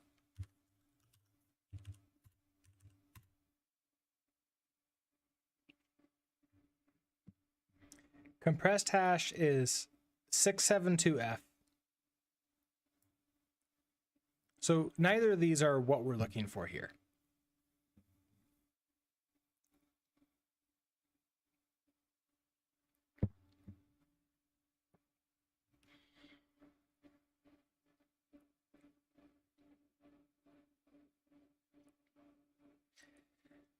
So what does that tell us?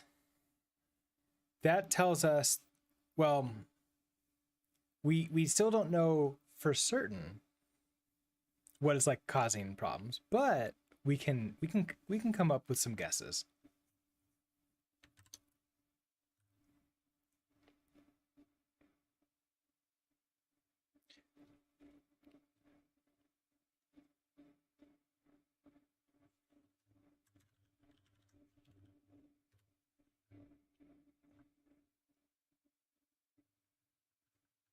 What if apply delta instruction is not correct? And we're not getting the full decompressed object. I guess something that might be interesting is what happens if I try to print out the decompressed object? Let's just debug this.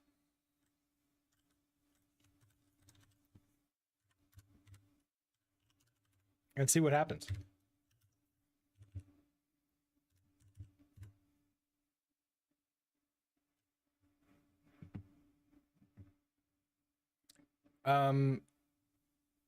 That is just the bytes. that won't help.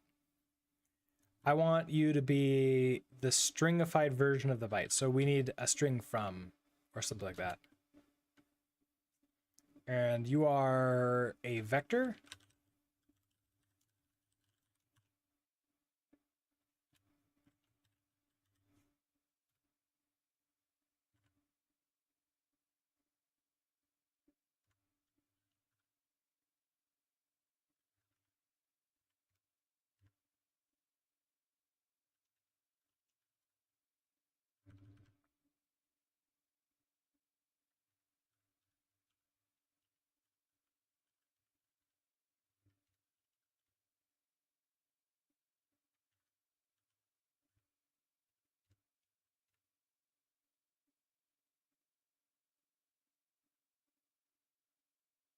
Neither of those printed hashes looks right to you, which is interesting. So this is what we get when I try to print this out. So what do we have in here?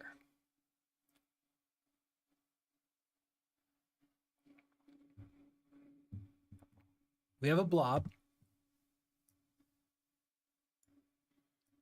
that has this random import. So to me, that's telling me that this is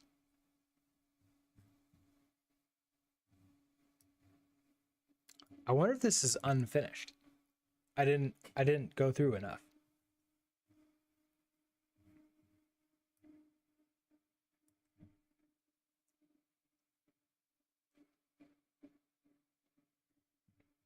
Now we can go and take a look at what this is supposed to be.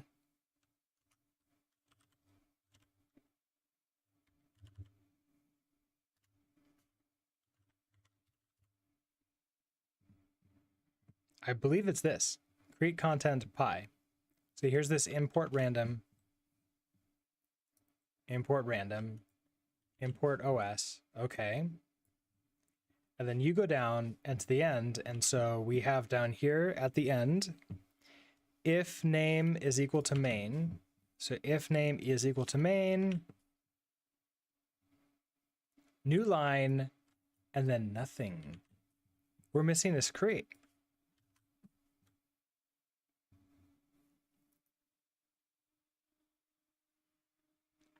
The file wasn't fully updated. This is from the first hash here. So this one. Now, if we take a look at you, so if I do a cargo cat file,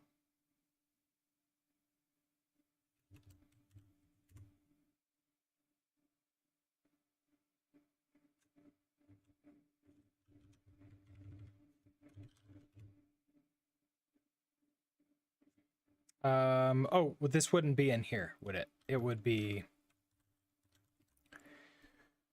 that would be in the other one.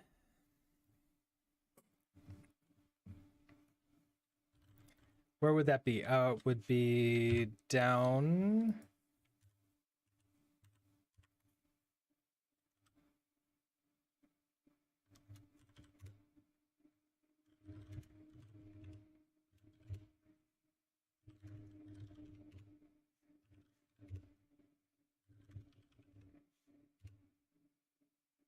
Not, oh, because it doesn't have the actual file. So if I try to get, it probably wouldn't be right tree, right? Wasn't there a get right file? Sure, show me everything.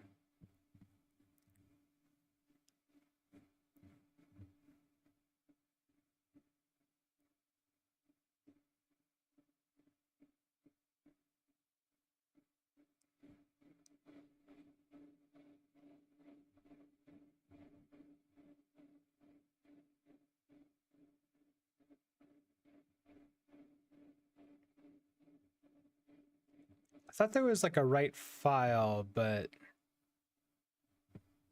I don't see anything under W besides right tree. Is that the correct decompressed object? Did you not decompress that? Did you not compress then decompress? I mean, maybe. In here. So this decompressed object, when I string from this, so this is in decompressed state, and we can tell that because when I stringify it, I actually get the string out. So that kind of makes sense.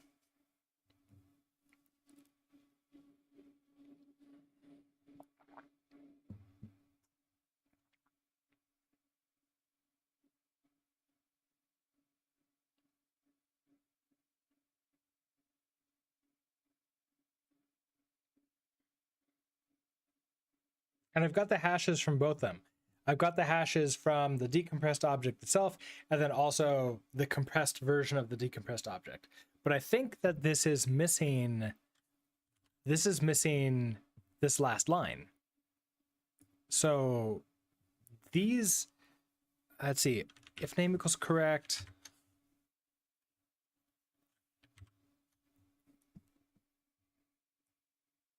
Yeah, look at that. I have the new line and I have the several spaces. I'm missing the create. It also has the extra start. Where's the extra start?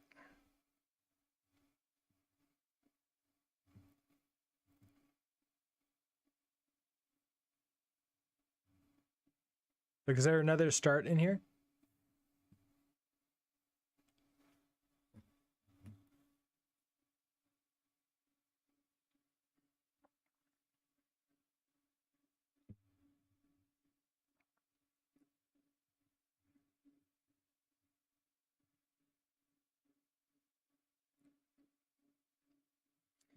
Oh, it does include the blob. Oh. Oh yeah. That would that could be a problem.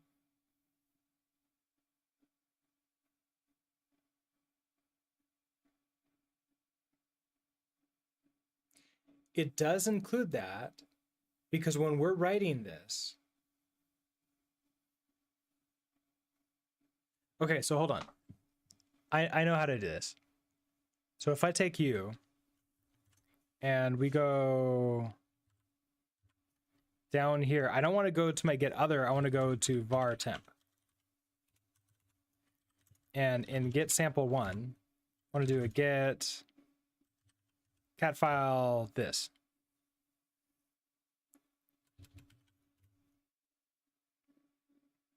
So my write, I'm actually, okay, so this is the thing that I wrote. And it has everything we need here, right? And it has the create. So the bytes are there in that file.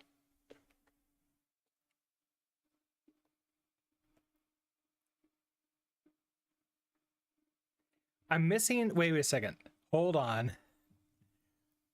1, 2, 3, 4, 5, 6, 7, 8. So 8 characters there. 1, 2, 3, 4, 5, 6, 7, 8. Oh, that's so close. I was wondering if maybe I was off by like this amount. But maybe I am. Hold on. How many spaces do I have? I have 1, 2, I have 3 spaces here. And you have 1, 2, 3, 4 spaces here.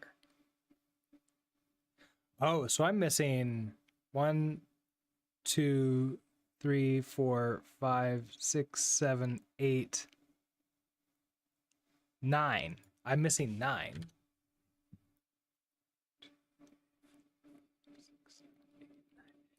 9.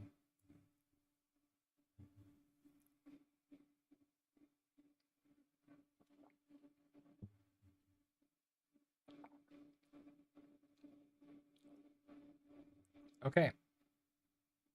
I need to strip out the header.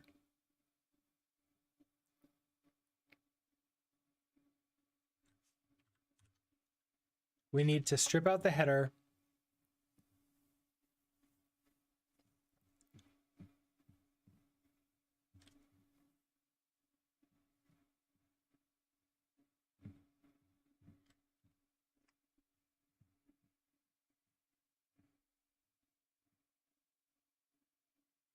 And what does that look like? If I strip out the header,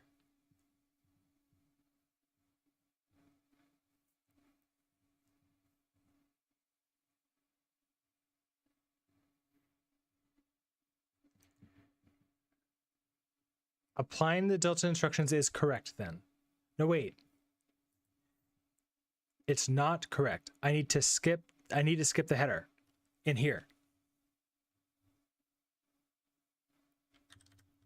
So in here,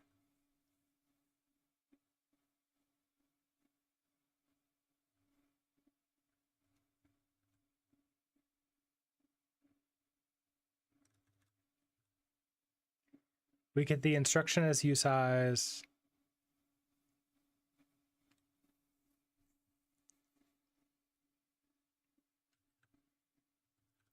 Here's this offset. So if it's the copy instruction,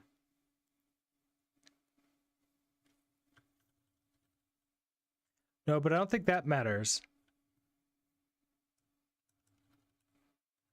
And then I extend from the slice. But this includes not the instruction, but the content. And the content contains the actual thing, which is dynamic because the size is dynamic.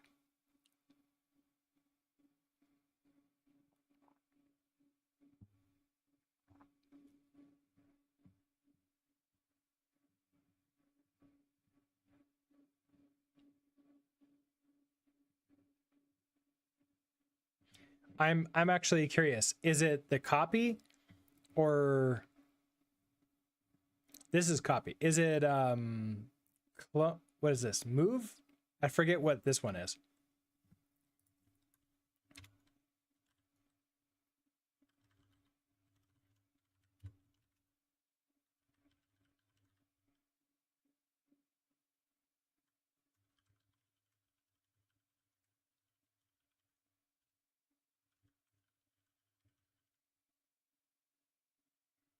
Dingo, hello. How are you doing today?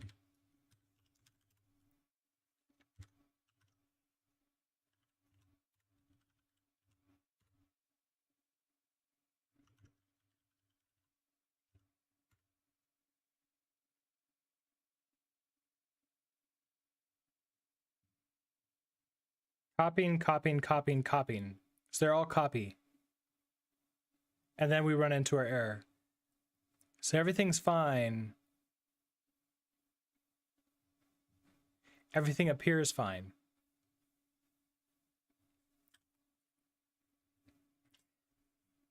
Yeah, so I am offset, but the problem is this is dynamic, right?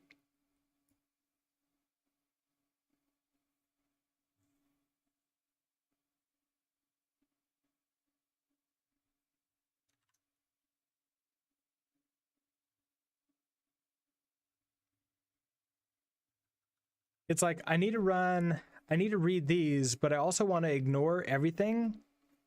And I want to skip until we have the null.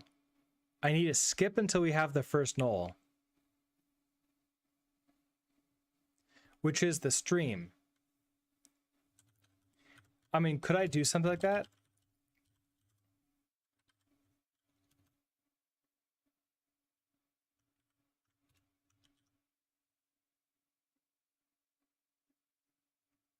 I don't think I can like find, I don't think I can move by find.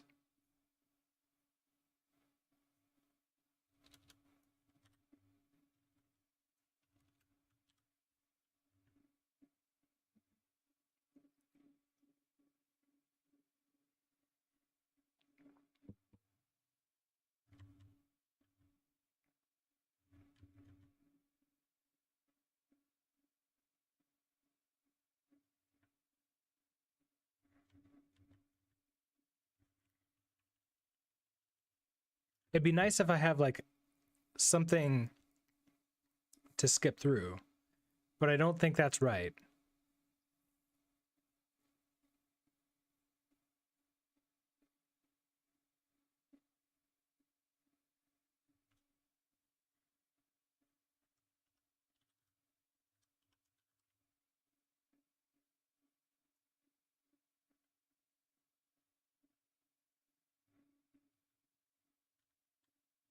Oh, I should probably put like the opposite in here too, right?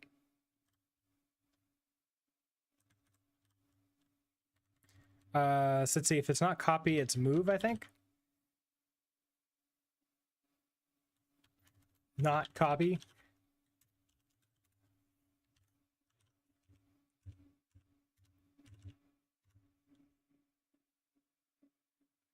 Okay, yeah, so it's copy, not copy, not copy, copy, copy, copy. What does the extend from slice and copy look like?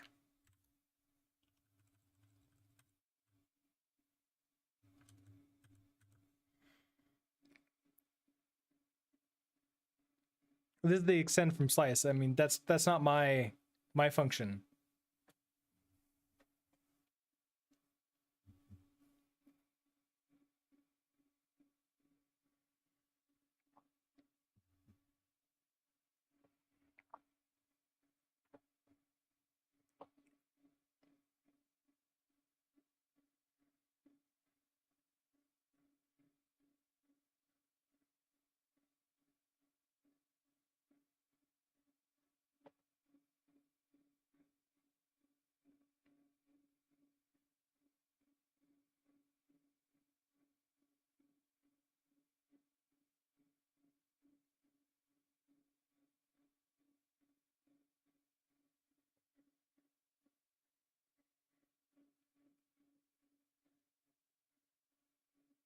It makes me wonder.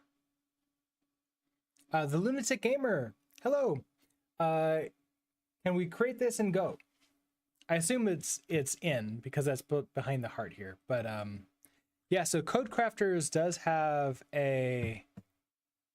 They do support Go, I believe, right?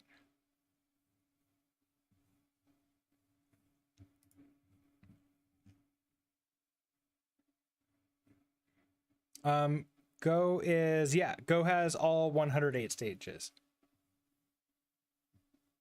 It's like if I were to start with that, let's see what they have. They have build your own Redis, DNS, grep, Docker. Yeah, so they do have build your own Git in Go. So that works.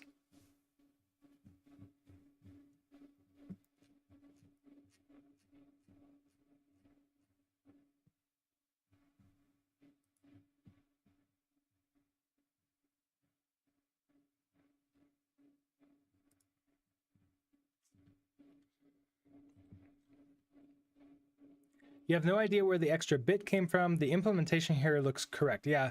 So I'm guessing that my system needs to be a little bit different. So I need to figure out here what we're getting.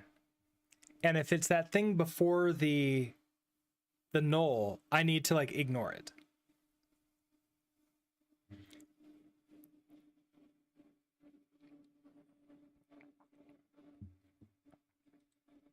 And unfortunately, I think the copy offset bytes is going to be incorrect.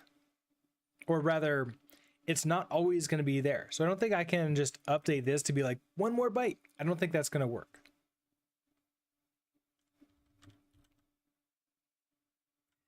I think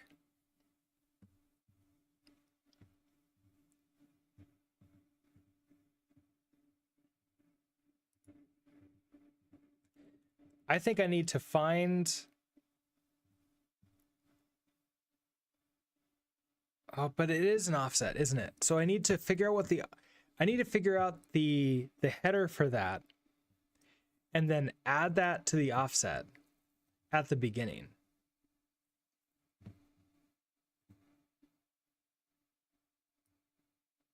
So here's my offset. Here's my size. Now on read partial int,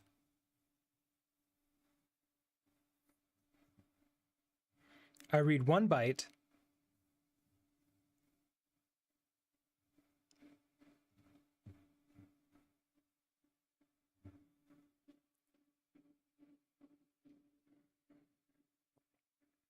I wasn't aware that it's actually included that information at the start. I'm still not sure it does. Well, apparently it does.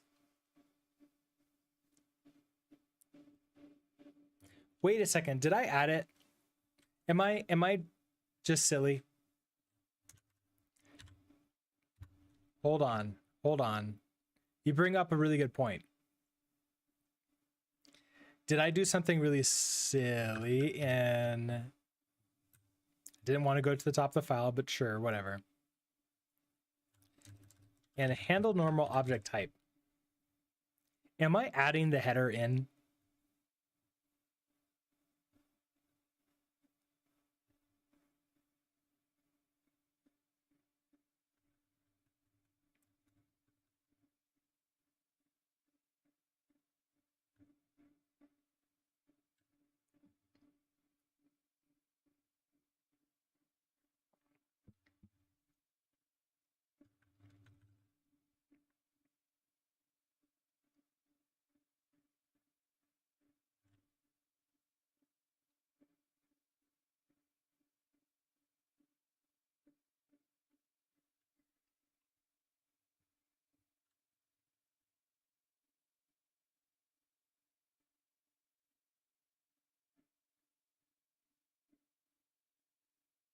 Now this is interesting. I'm adding the header in.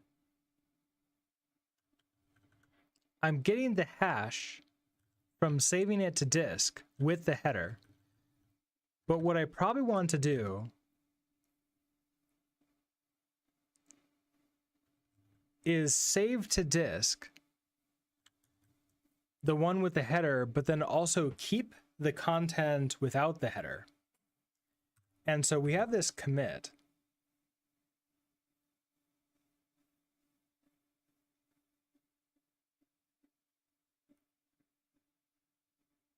Where does this commit come from?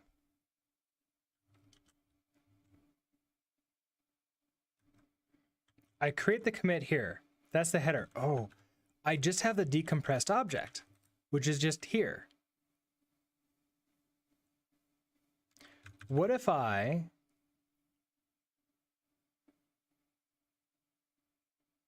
well, the hash is clearly right? Like the hash is correct because it's grabbing the actual objects.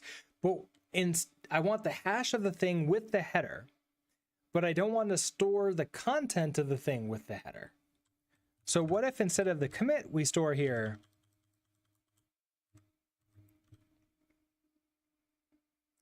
the decompressed object? Now we could recompress this again, potentially.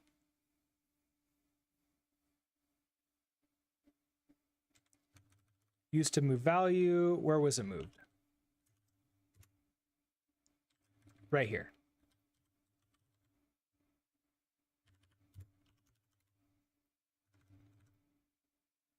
So if I do that,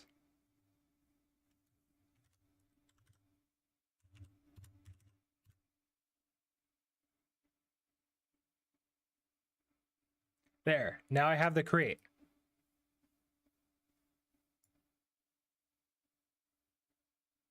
So this works now. This entire file is correct. We start with import random and we go all the way to the create. So that works. And then we continue processing until eventually we crash when we're missing base object when handling ref data.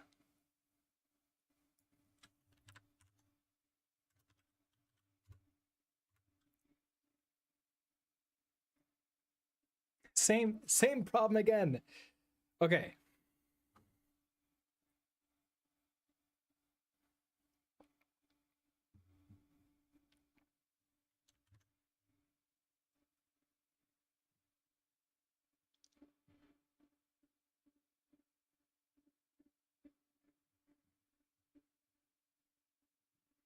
Processing delta hashes. There's that 6A.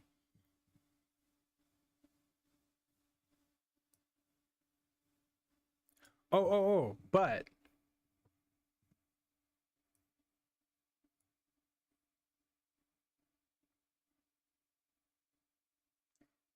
I now need to find this. Okay, so your compressed hash is 5A. Your hash here. Oh, this feels close. It starts with 5A, but that's not what we're looking for. but it's making me wonder.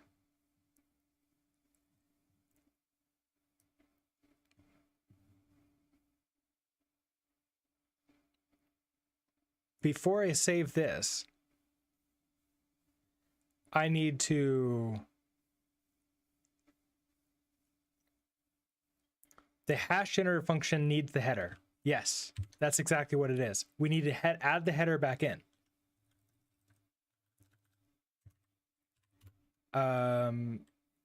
Where was the thing? Okay, so in process pack file, right? No. Where was the thing where we saw the header being added in? Wasn't utils, it wasn't in tree. It was in clone. Then a hash method in part 1 of the article would be useful here. Okay, yeah, so in handle normal, I add this. So format, object type, and size. I don't have the object type and size. Do I? Do I know it's a blob?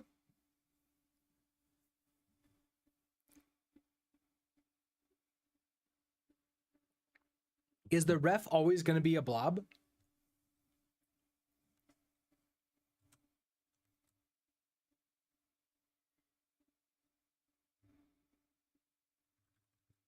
No, I need to store it. Oh, okay. So object type gets passed in as a stir. We have them, don't we?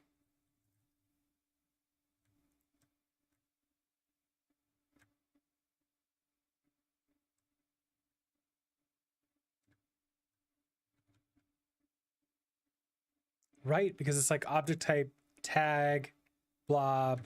Would this be a ref? What would this object type be? It would be a blob, wouldn't it?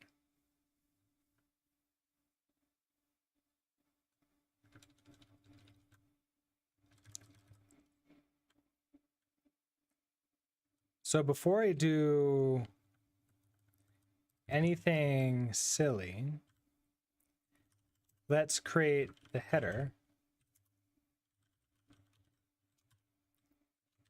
We're going to have the object type. So let's just say let's just imagine that this is a blob. And then it's going to be the size, which is the size is the length of the decompressed object, right?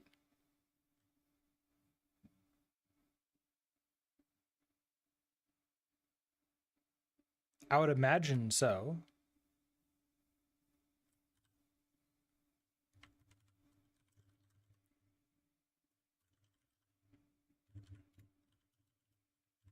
So the length of that, and then a null.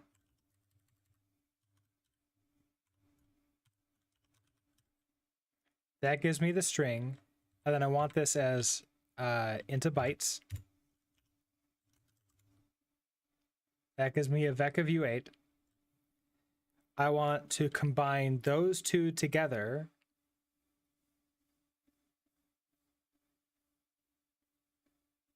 It's header then extends, right?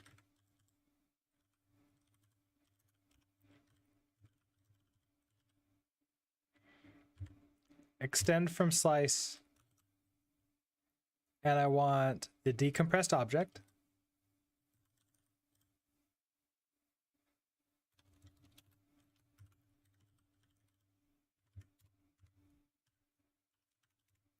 Then I want the hash of this.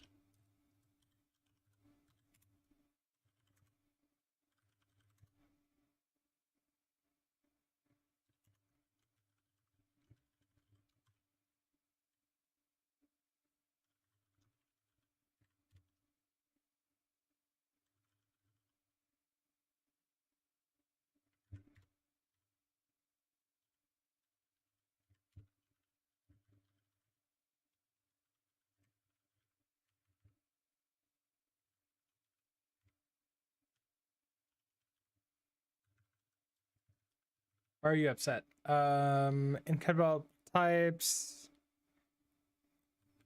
Wait, isn't get hash context?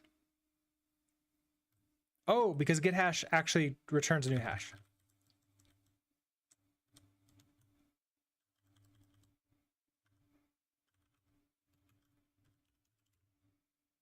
Okay. And then we're going to insert the hash here. And then the compressed object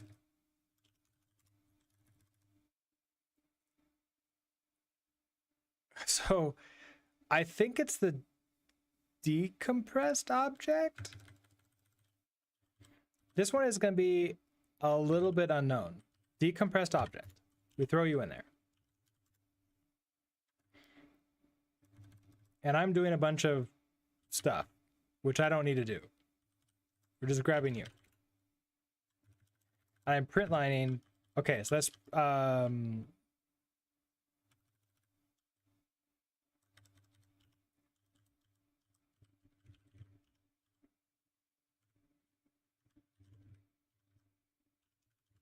just print out this hash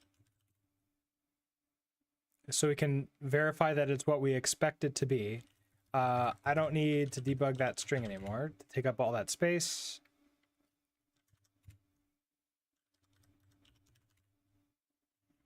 Okay.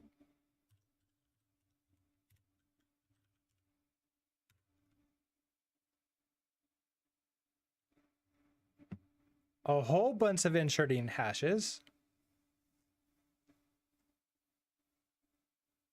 We got way farther than we thought we were before.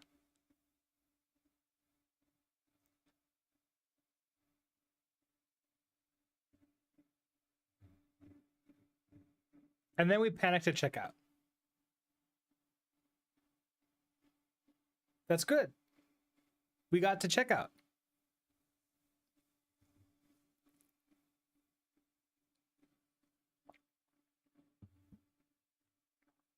Okay. So I think we did it. Oh, that was fun. All right.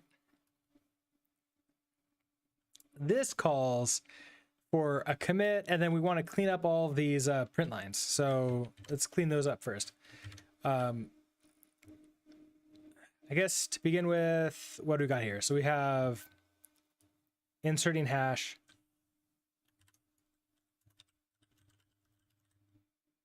Actually, we know it's all these open files, so we'll just search for a print line.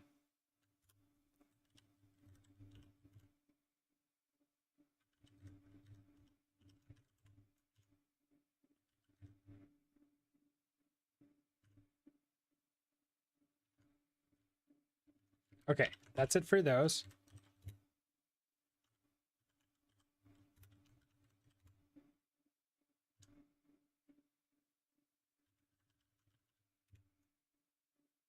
There's no print lines that I added in here.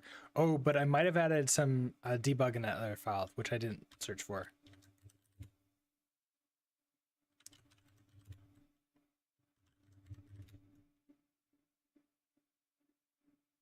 This is fine, but let's change you to an E print line.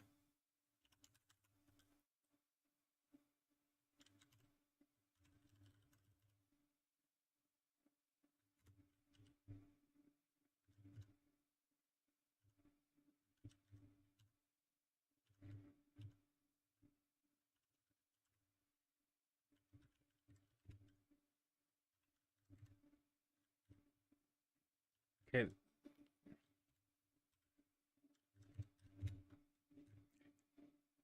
We don't need any of this anymore, so we can just delete all of this commented out code.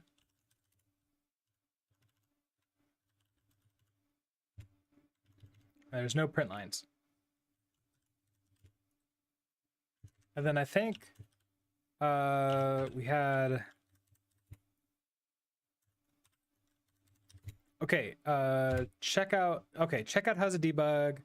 And then, okay, so I think we're good now. Let's run this again.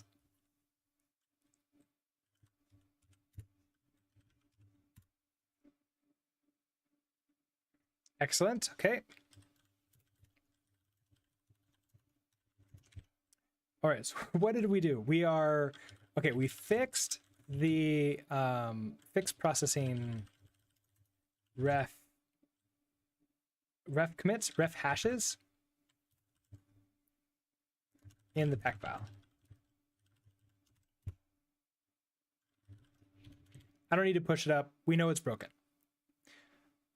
Or rather, yeah, no, it's gonna hit this still. So it was looking for the actual files. And it fails on checkout.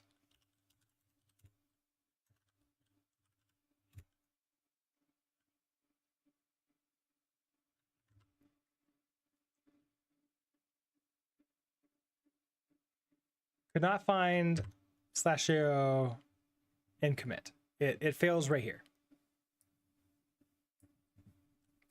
Waleed, hello. How are you doing today? Why use question mark, end of some statements? You're new to Rust, explain supporting. Okay. A question mark is shorthand for handling errors. Basically, let me maybe as a best way to show you what the question mark is really doing is I will convert it to not question mark. So in this case here, I have this as a question mark, as it were. Now, if I wanted to get rid of you, what is coming into here is instead of being a hash, it is a result. So it tells me right there, expected a hash, I got a result. So I need to match this. So I'm going to match you. And we have okay with something, probably the hash. And I just want to return that on up. But we also could have the error, which is an error. And I want to return this as a result. Specifically, I want to bail out of it and just say like, hey, this is an error. So I want to do a turn error. And then this still works. So the compiler is happy with this. So the question mark is behind the scenes, essentially doing this for me. So I don't have to write this match commit every time that you see the question mark. This is kind of what's happening behind the scenes. Does that help, Waleed?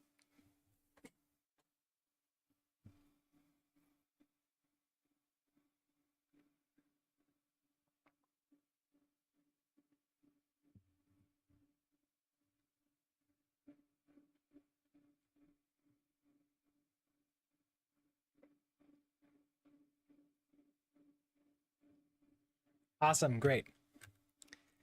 Let's go ahead and undo this because the reason why we like to use the question mark here is because it's just cleaner. There's less stuff on the screen. Now, you can make the argument that maybe it's really easy to miss the question mark, and therefore that's not great, which I can see that argument. With a really strong language and an LSP running, the language server protocol, then I don't think it's quite as bad. And I can see the types in here. I do run with the LSP telling me what the types are all the time, so I can see like, okay, this is a result, which means I have to handle that result. Otherwise, bad things happen. And bad things being it just crashes and it won't compile.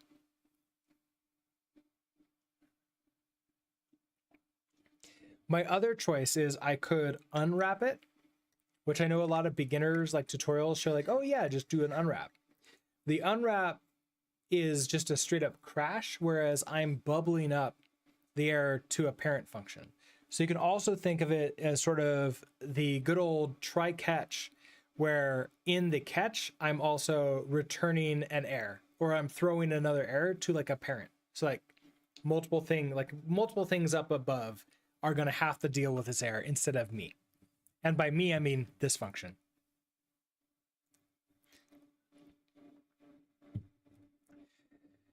Okay. So tree hash. No.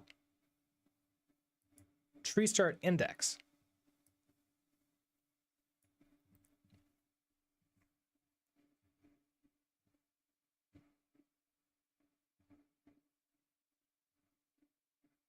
Okay, so this is get a commit from get objects. I kind of want to start over with this.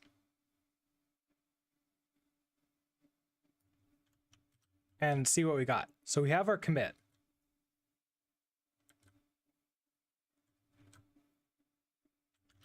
Let's take this commit and print it out. And see what we got.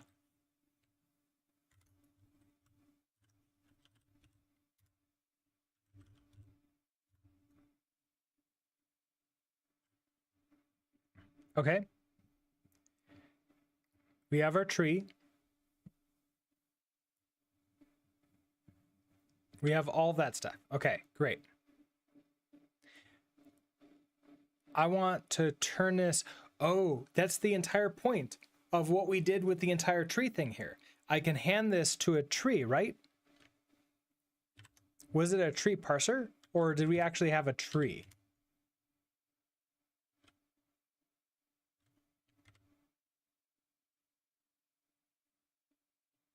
Yeah, because this is just a tree. I have you as a tree. Okay, so I want to get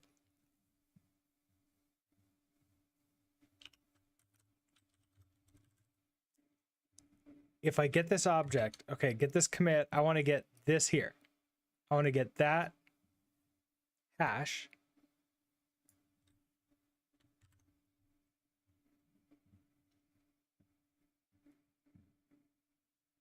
Which I think I was trying to get you.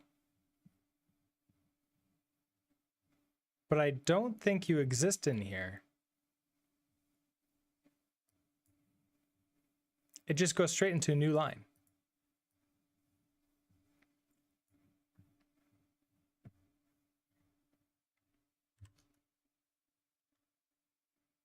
Oh yeah, that was probably getting rid of the header, which we no longer have. Yeah, okay. That's a good point. So we got rid of the header. We get the tree hash.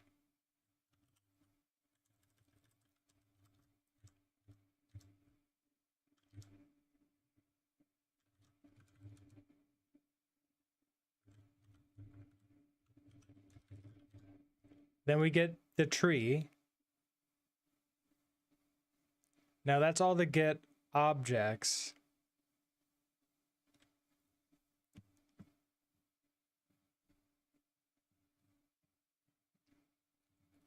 Now I need to turn this into a tree from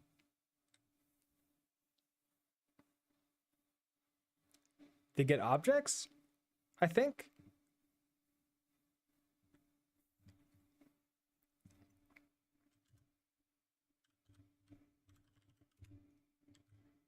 So from tree, okay, so I have this impl from vecuate. So I might have to clone this because I think the from vecuate is like owned there. Okay. Let's try cloning you. I guess before I run anything else,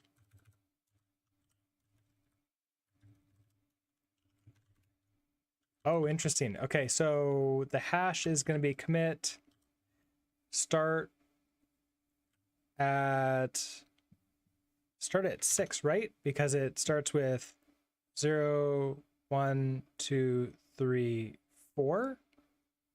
Oh man, adds in 5 more minutes. So 0, 1, 2, 3, 4, 5. Start at index 5, right?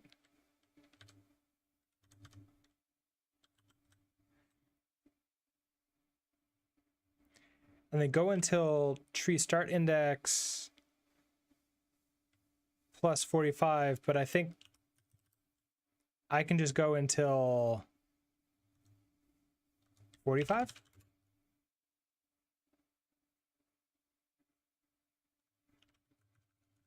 Tree is that, and then I want the tree hash. Okay, I want to print that out. And either it's going to be the right length or it's going to be the wrong length. So I might actually have to be like the 6. So let's find out.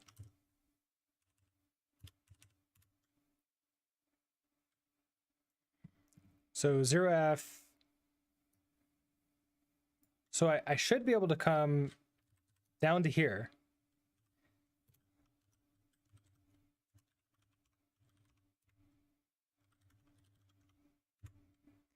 And do a get cat file that. Okay, that's exactly it. So we have the tree. Okay.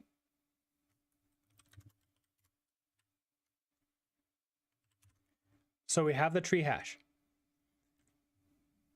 The tree hash got us a tree, which means I want to, we would have got, this error would have happened because it's an expect. Okay. Which means I want to into this.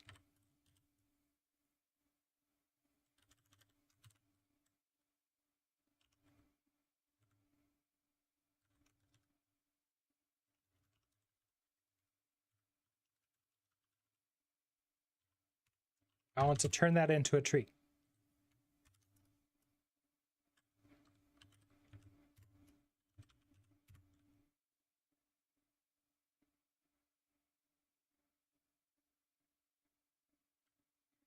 Error extracting mode while creating tree. So on line 37 of tree.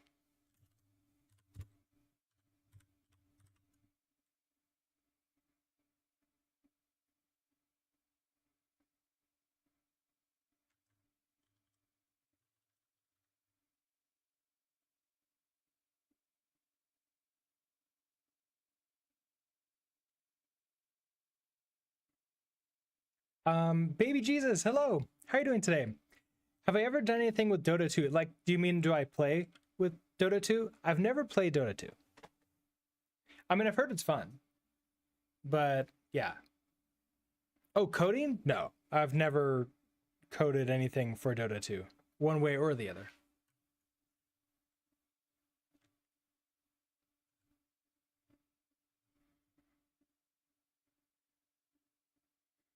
Now, I believe I'm skipping the header before this, so it doesn't expect there to be a header. These should be decompressed.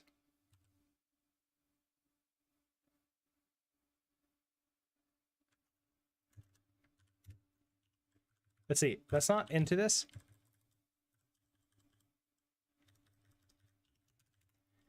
I want to take you. I want to, okay, let's try turning this into a string and then debugging this.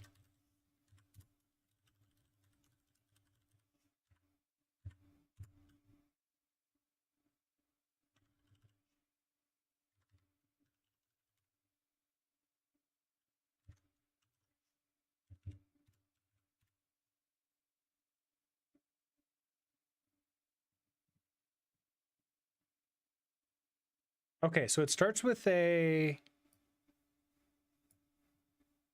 okay, it starts with that. Starts with straight up the mode. And there is a space there.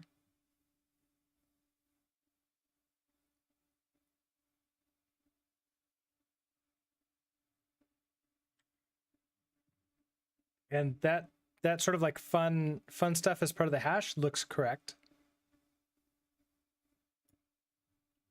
All right, that break just ended. I'm going to take the time to pour myself a new drink here.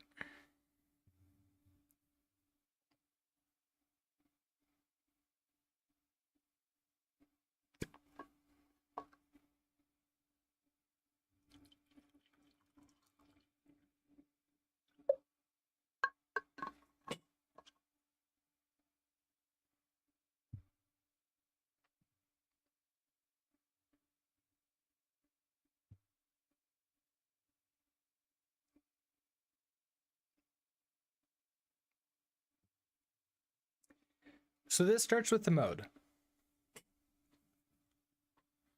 I wonder if it's failing not on the first time through, but something else.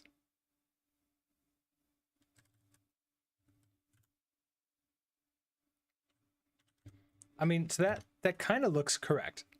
Like we have all the things, which is great.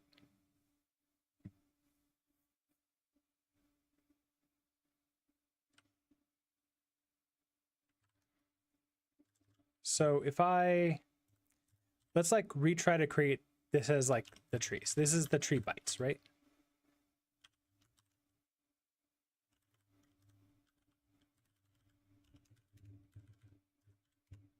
And then I want to actually create the tree. So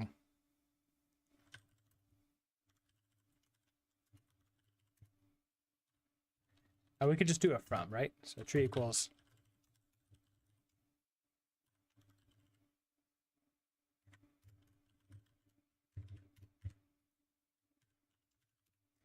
And then you crash.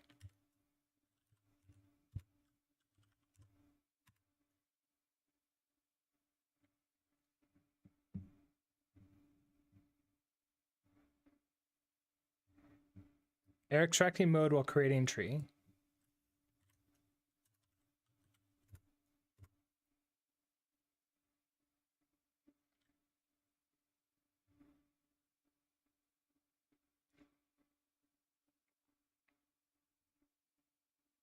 Oh no. Oh no, no, no. This is the problem here. I am skipping the header here, but there is no header. So I have a couple choices. I can't add like another thing in here, which kind of sucks. I kind of don't want to add a header in just to handle this, but we could.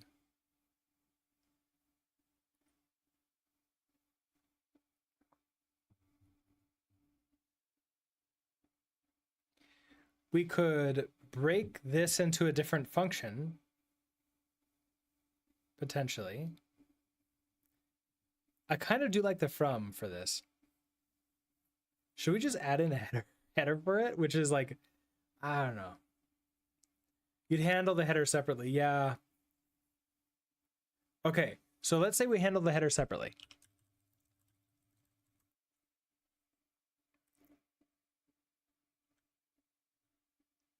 That means wherever we have this specific from. Oh no. Okay.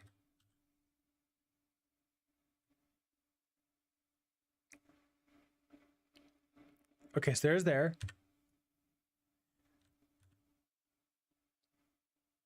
One time. This is the only place. So if I skip the header here. Wait. Yeah, if I skip the header here. So here's our bytes.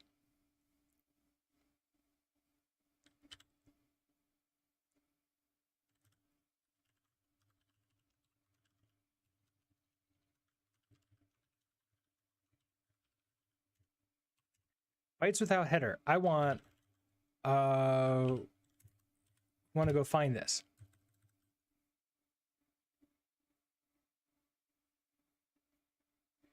Values, value iter.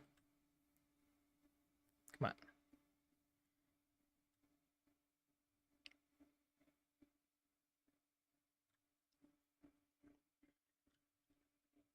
So I grab this, I create the iterable, and then I skip while, and then we're going to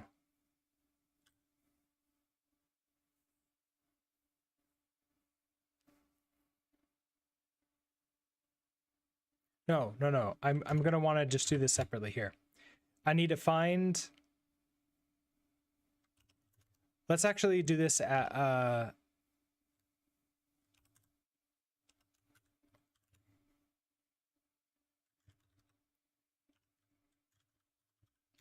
I feel like we should do this in a function, in a utility function, to strip out the header. I don't think there's like a, yeah, there's no header function in here. So we're going to do that.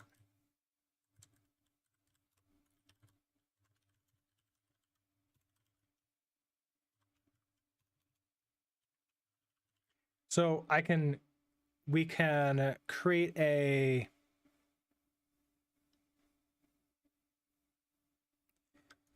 I can create a new vector without the header, but if I remove header, we're going to take in maybe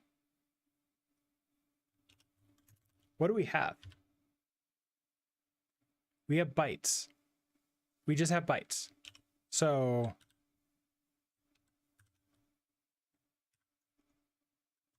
if we have a bunch of bytes, can I do a slice as a return? So I want to return let's do a result with a reference to U8 here. You're going to require a lifetime, aren't you? No.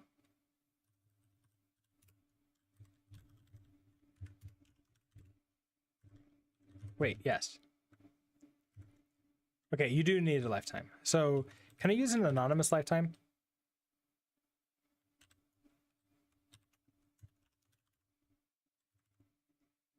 No, it needs to be explicit.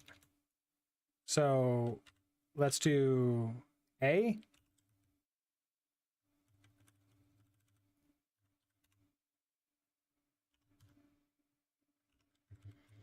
And then you have the same lifetime there. You need to be set up, which I think is that.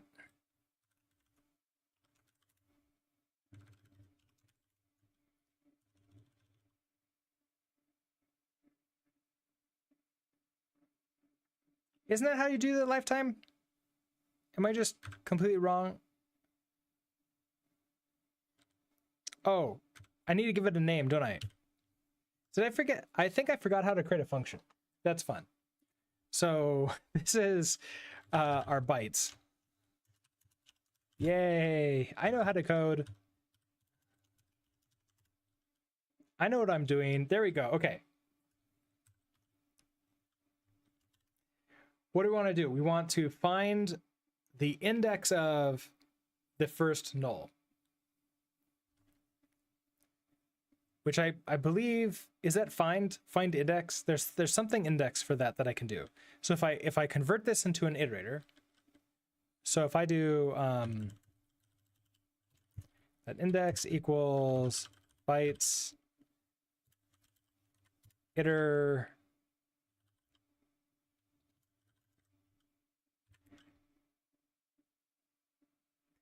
oh, but find actually returns the actual thing. Isn't there a version of find that doesn't give me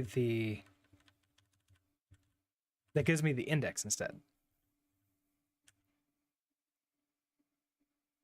Can I remove the lifetimes now?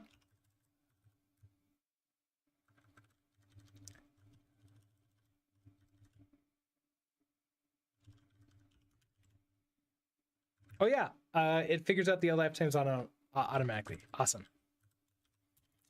Silly me causing myself problems because I forget how to create a function.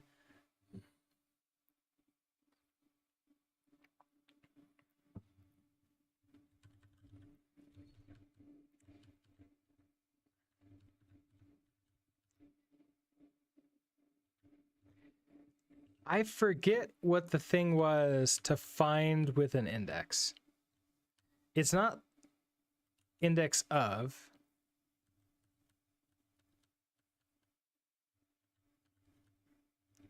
I don't think it was index of. What I don't think I've done it in this project, right?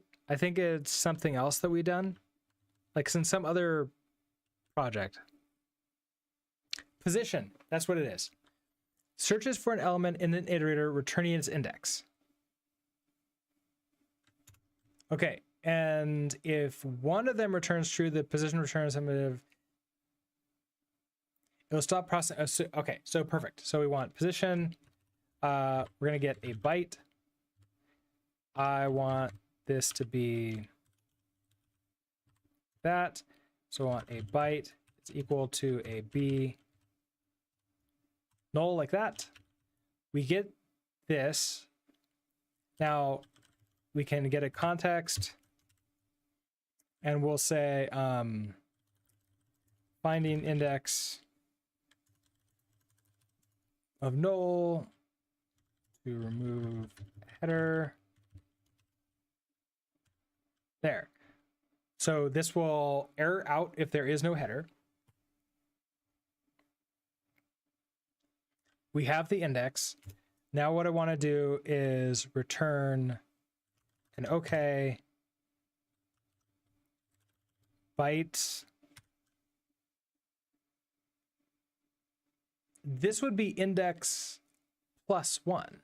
So index plus 1 to the end.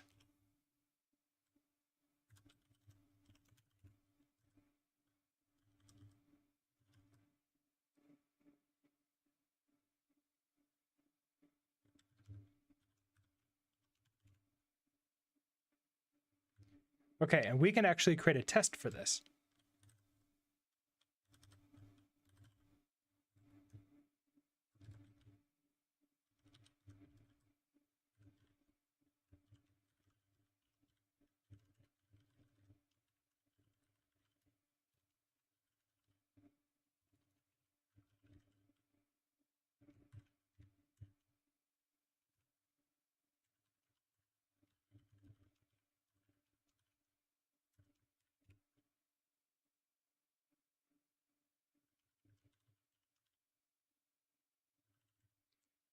So let's create our string.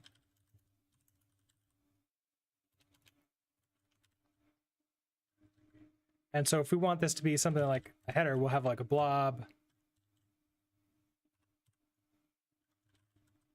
something like that.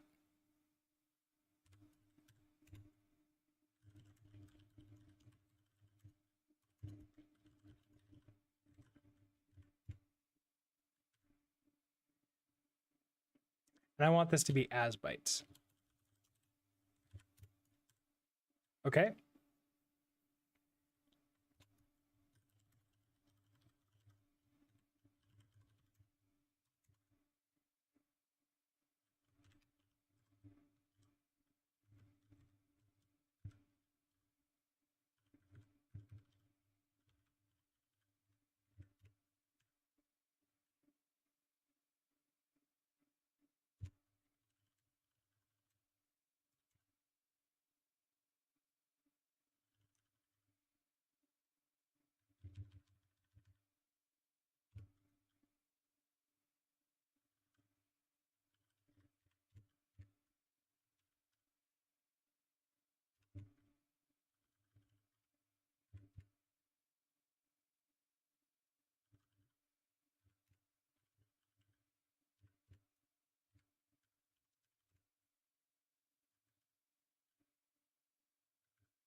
Okay. So now I should be able to run this as a test. And then that should work.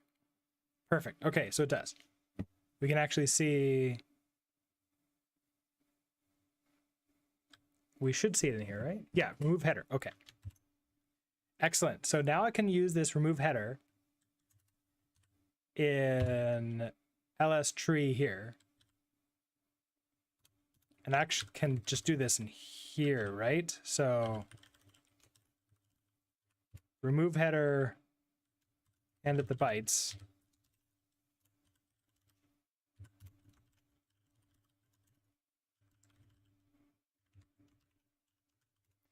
Now you're going to be upset because tree wants in from to take in the owned U8, but we're going to now change this to from a U8 like that.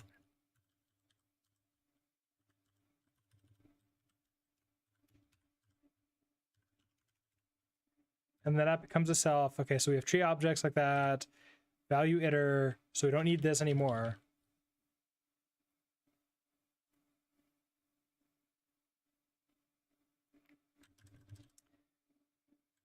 So wait, no. I create the value iterator. I just don't skip anymore. I don't skip these two like that. But we go into copied and we do peekable. So that should still work. So now in checkout, we have our tree bytes like this. Tree from, and then we want to remove, no, the header's already removed. So we're good to go. What are you upset about? Oh, we don't want to be cloned. You don't need to clone anymore. Okay, now what are you upset about?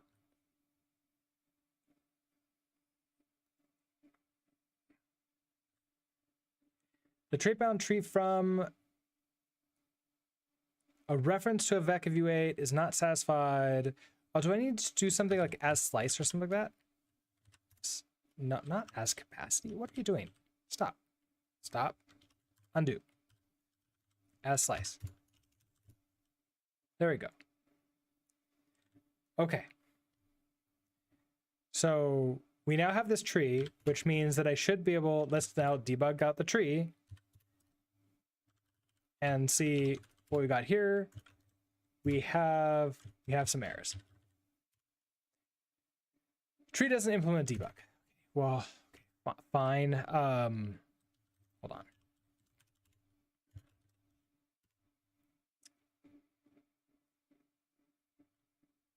Are you ls tree? Oh, you don't implement.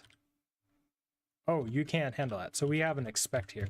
So this expects attempting to remove header. Vivex, hello. How are you doing today? Hey, hey.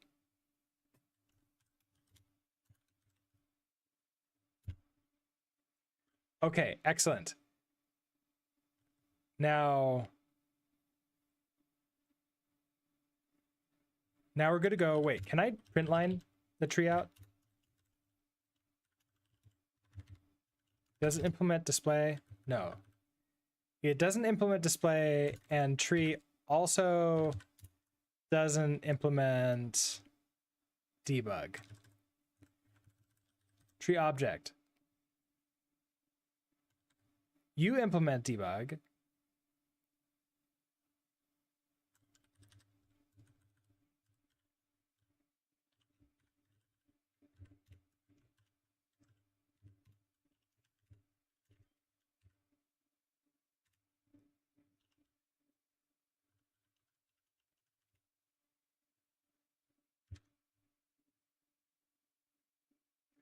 Honest answer is that it's going bad, but you shall not trauma dump here. I'm sorry about that. I hope they are feeling better soon, or whatever is happening gets resolved soon, and whatever that is. You know, it kind of sucks that there's not very many places that we can trauma dump on. I don't even know, I don't know how much I would call it like trauma dumping too. Asitsu, you're heading off. Thank you again for all the help, and have a great rest of your day. All right, I'm gonna run this, run that. Either way, the end result is I'm hoping that hope that things improve. Vivex, you're skipping school the coming days to try and get in contact with a therapist. Good luck. I've done therapy myself in the past several times, and it's it can help a lot. So I hope for the best for you. Let's see. Oh, I missed some YouTube chat. Waleed, if statement return error and we use question mark dot compiler panic or not.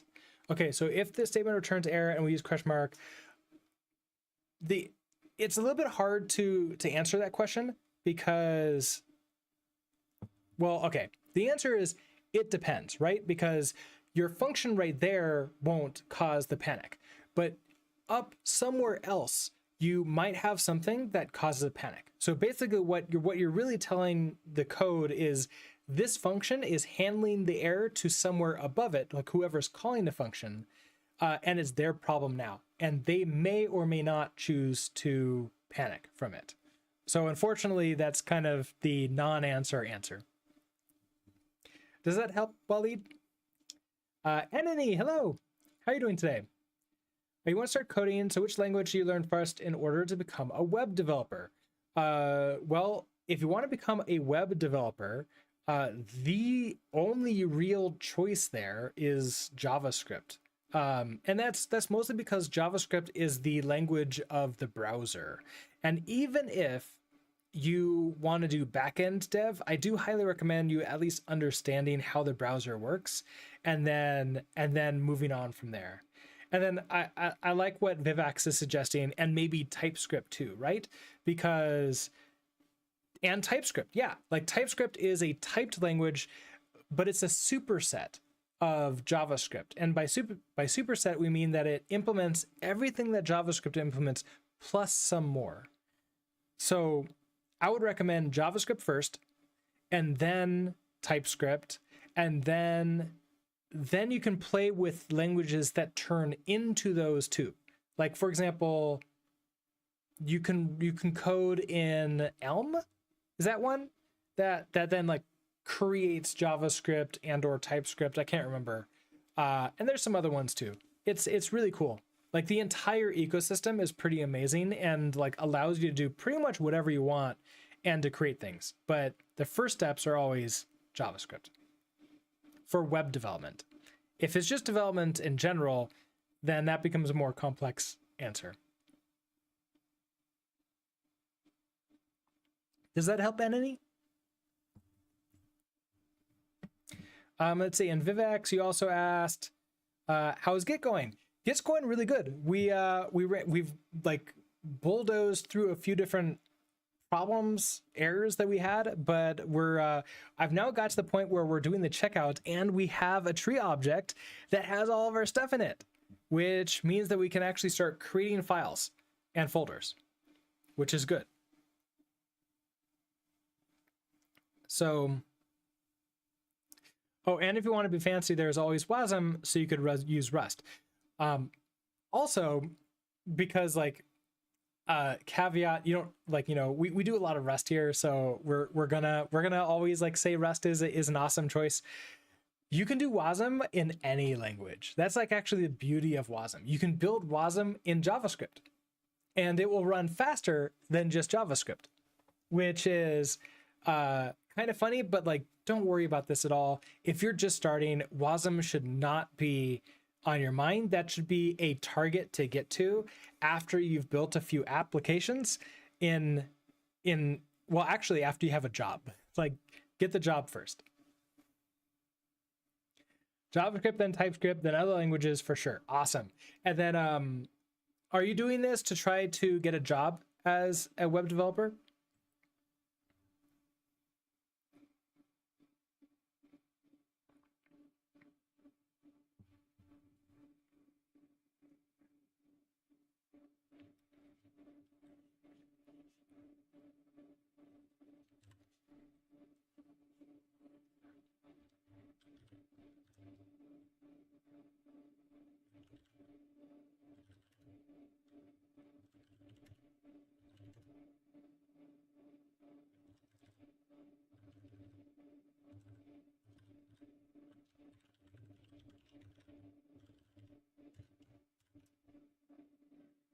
Oh, wait, tree's not a iterator, is it?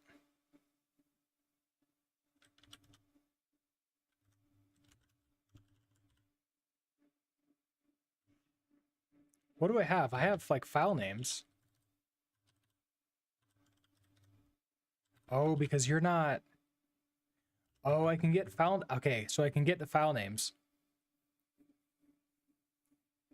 But what I want to do is I want to create the objects.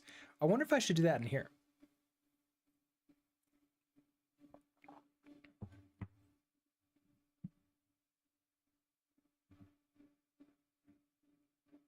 Me who made a WASM-based Rust web framework without a job. I mean, okay, it's true. You don't have to go for the job route first. That being said, if you are starting with like no programming experience and you're going into web development, then, which also I didn't ask you, Anthony, was what your skill level was in just development in general. Yes, I want to, but I think I should do some freelancing as web developer before going into a job. I mean, I can't really tell you what to do. Unfortunately, you're going to have to own all of this yourself. And the job markets are very different for everybody based upon their location, based upon their circumstances. For me, my path was going through jobs through other people's, like full-time employment, full-time salaried employment. And then only now am I like contracting so I went the opposite direction. I got a full-time job and then I did contracting. So if it was easier for me to find contracting roles and build, like, just do some freelancing, I might have started there. And then my life would be pretty different now, probably. And it wouldn't necessarily be bad. It would just be different. So unfortunately, I can't really answer that. Skimmis, I can't remember. Were you here before? I think you are. Well, regardless, hello. HTML and CSS are implicitly implied at higher priority than JavaScript, but worth mentioning if you're completely new to the field. Yes, that's a very good point. Yeah, so the language for dynamically changing a website or creating an app is JavaScript, but with JavaScript, you can't really do anything with a browser unless you also have HTML, which is the data, essentially like what will get displayed onto the screen, and then the CSS, which is going to be how it looks, like the styling of the things that are on the screen.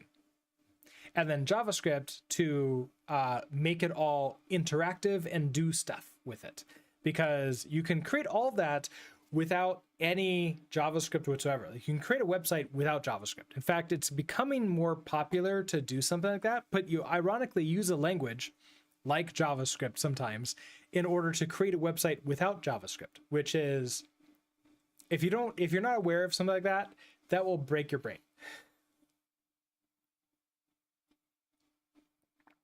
Your first freelance gig you got from doing stuff for free for somebody until they felt guilty enough to pay you. I am glad they started paying you, because I have heard from many people that they'll just like, yep, why should I pay you? Also, can you do this extra thing for me? And this more thing for me? And this more thing for me?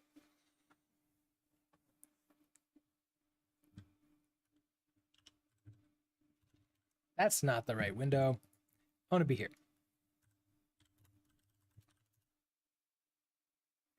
Okay, so let's say I want to, no, the tree should not be in, okay, so the tree probably should not be involved in like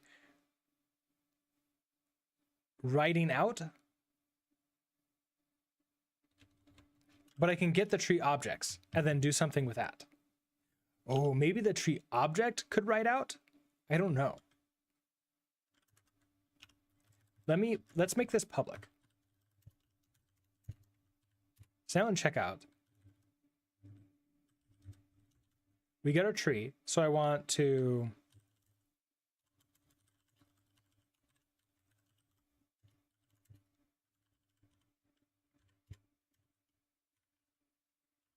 I probably don't want to take ownership of you. I now have a tree object. We could debug this out.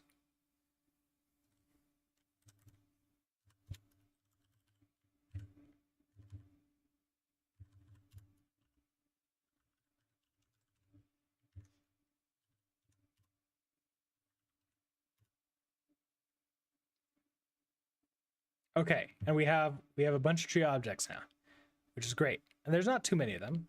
So the first one here is our blob create content.py.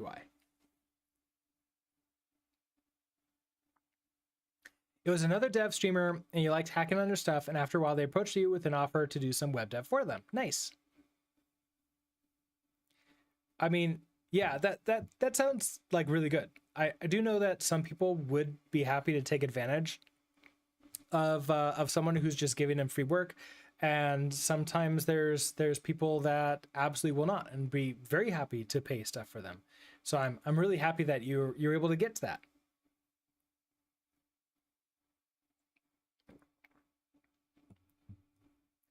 So what I probably want to do is I want to take a look at what the object type is, and we do something based upon what the object type is. So let's match the object type.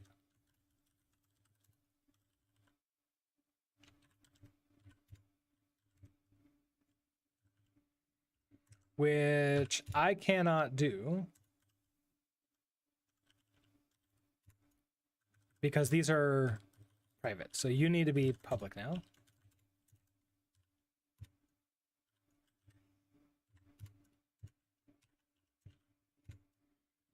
Okay, so right now we only have blob and tree in here, and this is gonna be fine. These are the only types, right? So if it's a blob, it's easy. We want to write the file out and then and name it correctly, and then set the permissions.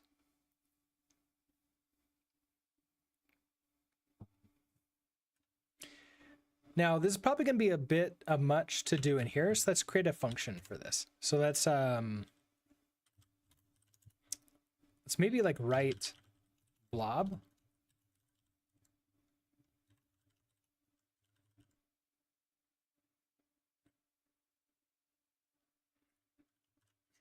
Now, my guess is that I should take in a path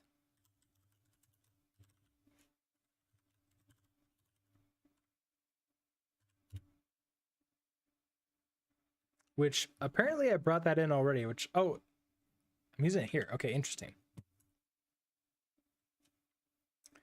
Path buff, okay. That's great.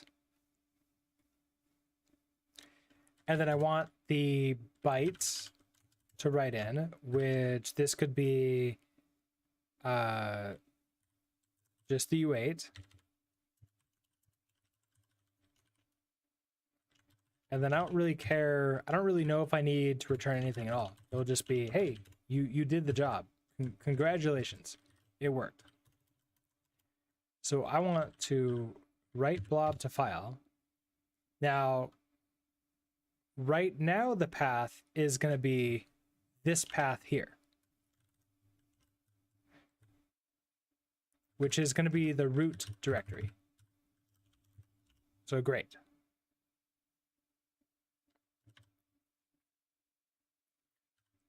We're going to write the blob to file, and it's okay. And so we need the bytes. And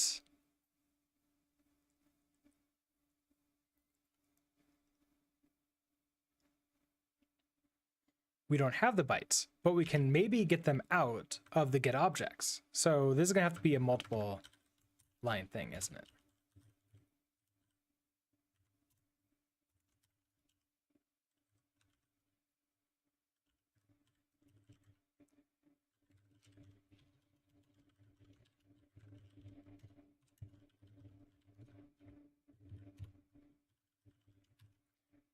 So okay, get, we need to pass it in a reference to the hash. That's gonna be the tree object.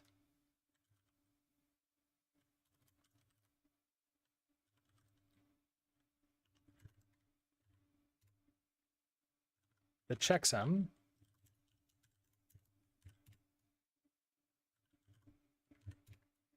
So we should have that, and then I want to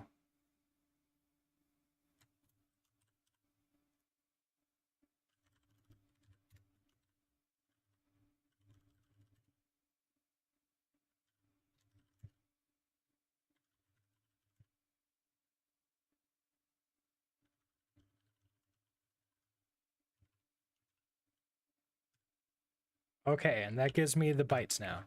And so I can pass that in here, get object.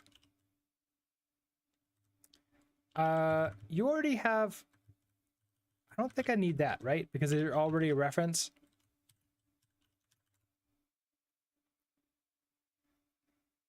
Okay, your path is a path buff. Why are you upset? Because, oh, because it's moved. So I want to clone you. Or, I don't need to clone you. Pass a reference, and I don't actually take ownership of this. Put the reference there. What am I thinking of?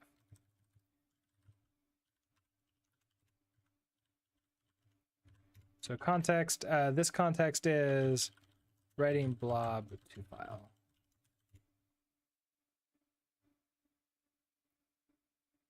Let's see, Anani. Thank you. Let's see, you're from India, and here in India, companies need web developers, and that's why I guess it's the right time to get into the line. Okay, excellent. Yeah, so I don't know about the India's like job market. Strategies that I recommend for people, at least over here in the US, is, and so like obviously, grain of salt here, I don't know how accurate it would be for you. But what I would recommend is, as you're learning, try to match your skill sets to at least like a job, like a company who's doing something like similar, like something that you're interested in. So if there's a Indian company that is working on like React applications, then your journey for learning web development should include React. Does that make sense? Basically, you want to match your skill sets to companies that need those. That way, when the time comes to get a job, you don't have a mismatched, which means that you have to compete with other people who have a match. And you don't want that, because that means you're going to lose, most likely.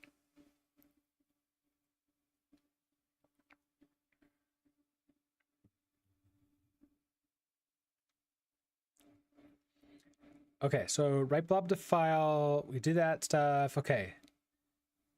So now we have you. So we have a write, we have a path, we have a byte, we have our bytes. I want to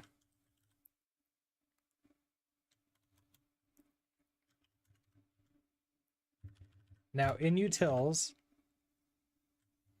I have the save to disk, but the save to disk is putting it in.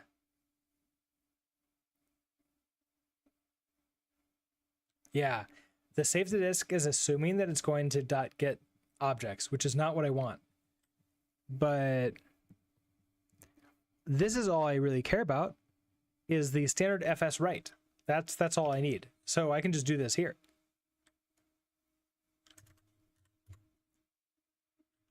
So standard fs write. We have our path, and we have our bytes. And that's it. I mean, so that not really all that shocking.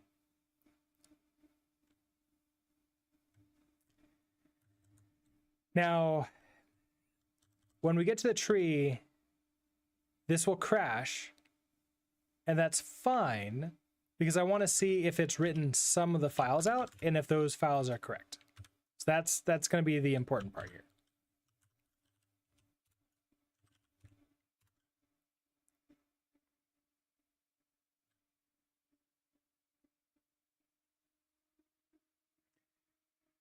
Okay, so error running, clone command, checking out commit. That didn't crash from caused by writing blob to file is a directory. Ooh, okay, so writing blob to file.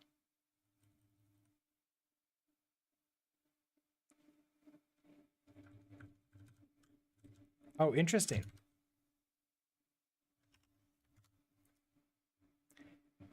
You'll learn the things that a company needs. Awesome. That, I mean, especially early on in our journey, that's probably like the best thing that we can do to help ensure, like, I guess like there's never an assurance, right?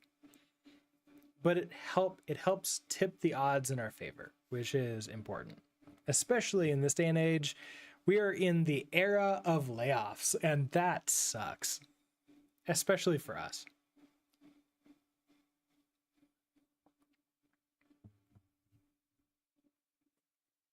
Okay, so caused by writing blob file is a directory.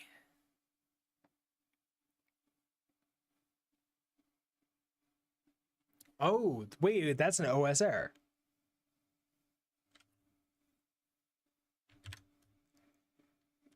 This path is a directory. Can I debug what the path is?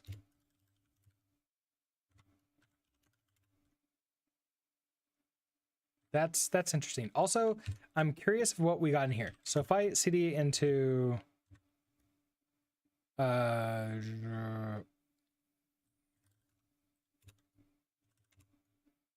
yeah, we didn't create any files.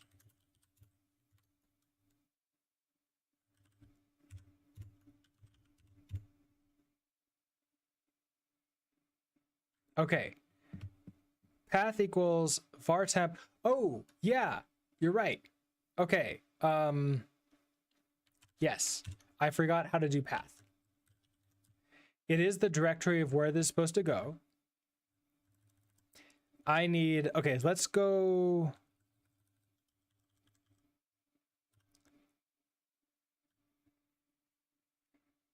Let's go back into cloning the path buff because we're gonna have to do this a lot anyways, and it's pretty small, so I don't think we're gonna worry about it too much.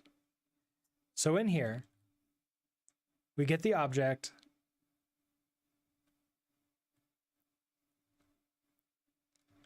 I want select mute our path equals path. We're gonna clone the path.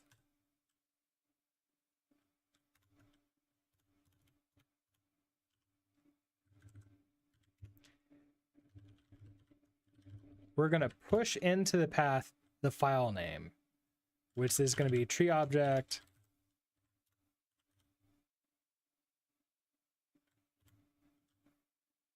Which we don't have a file name from this. We make you public too. File name. And then I write this to a file. Now you take ownership of it. Cannot move out. Can I make you a reference? Yes, I can.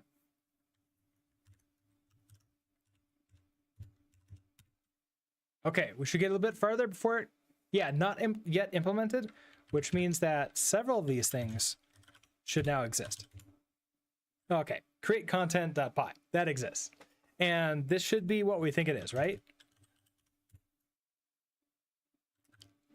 It's the full thing. That's exactly what we wanted. Okay, excellent. Let's see. Dottie, hello. How are you doing today? It has been a while. I am doing good. How are you? Is this Git still part of the course you started, or are you digging further? This is still part of the Codecrafters Build Your Own Git. It's the very last challenge, which is cloning. We need to clone a Git repository from GitHub and obviously have it do the thing, which means creating the files and folders from the most recent commit.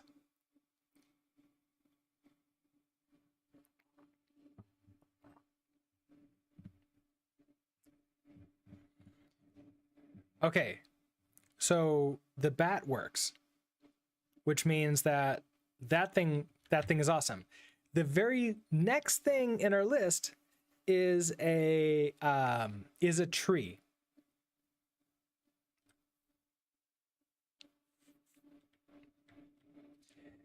Now, trees are funny because that means we have a tree is a directory. So we have to cd into that directory, or rather have to push that into the directory, but then that becomes recursive, doesn't it?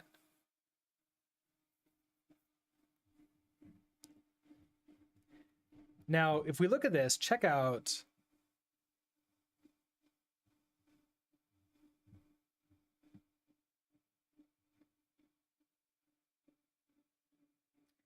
I don't think I want to do this.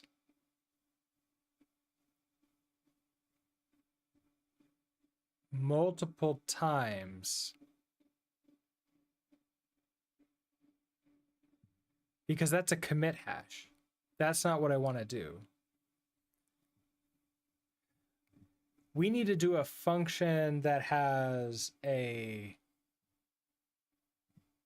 takes in a tree hash. So just the tree hash here. And then that gets the tree bytes. That creates the tree. And then we do this.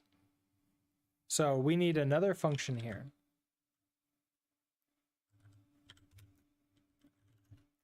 Maybe something like process tree.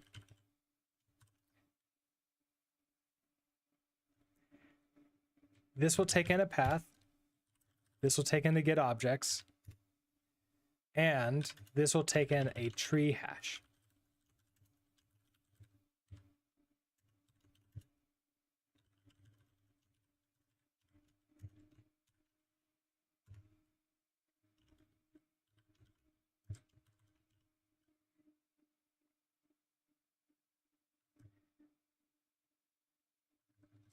Now I already have, okay, so I get the tree hash there. I want to do all this stuff in the tree hash. So I want to delete you out of there and throw you in here. And we're going to call process tree from here. I'm going to pass into path, pass into get objects, pass in the tree hash.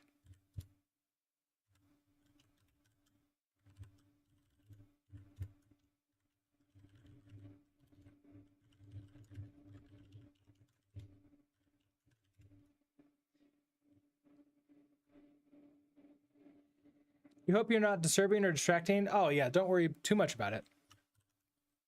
I've been cutting out the chat interactions from these videos that go up. In the normal streams, I don't do that, but I think that's because this is more of a partnered stream thing with the code crafters, to sort of like keep it more focused. But while we're streaming, while we're here, I'm happy to answer any questions you have.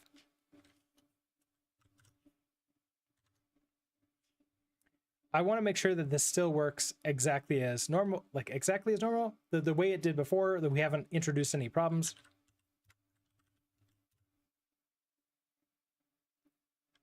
Okay, and we got the not yet implemented, which is here. So that's understood.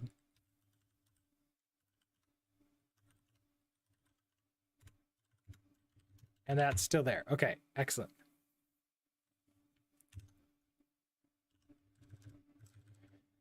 So now that we have this, we can now make this function can be recursive.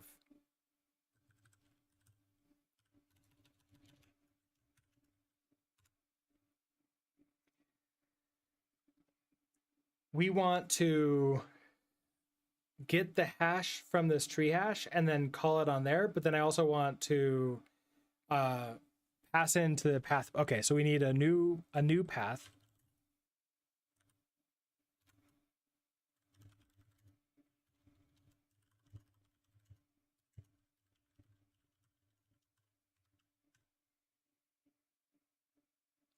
So I create that. I want to pass you in. Okay, so we're going to do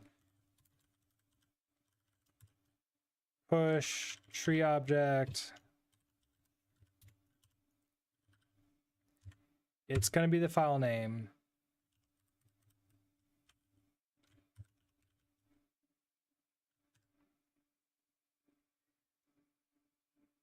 But then after, okay, then we get the hash. But we already have the hash, so it's going to be fine. So now at this point, I want to call process tree again. I wonder if I want to return process tree. We're going to pass it in this path. Where are you supposed to be?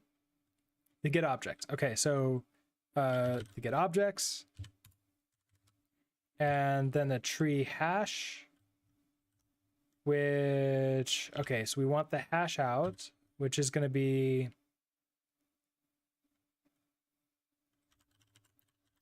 tree object, checksum. I think I need to clone you out.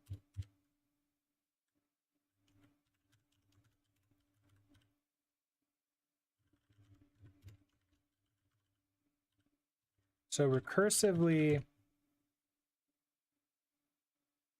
processing tree. Okay, so that's not an error, which makes me wonder, is this gonna work? Oh, wait. Before I do this, before I process the tree, we need to create the directory. Or we need to update you to be like a writer. Because I think there is like a writer, right? There's like a standard FS.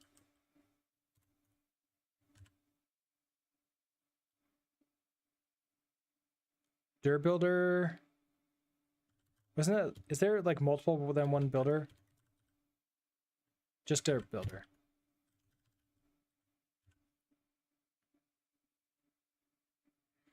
Can this create a file? Or is this only a directory?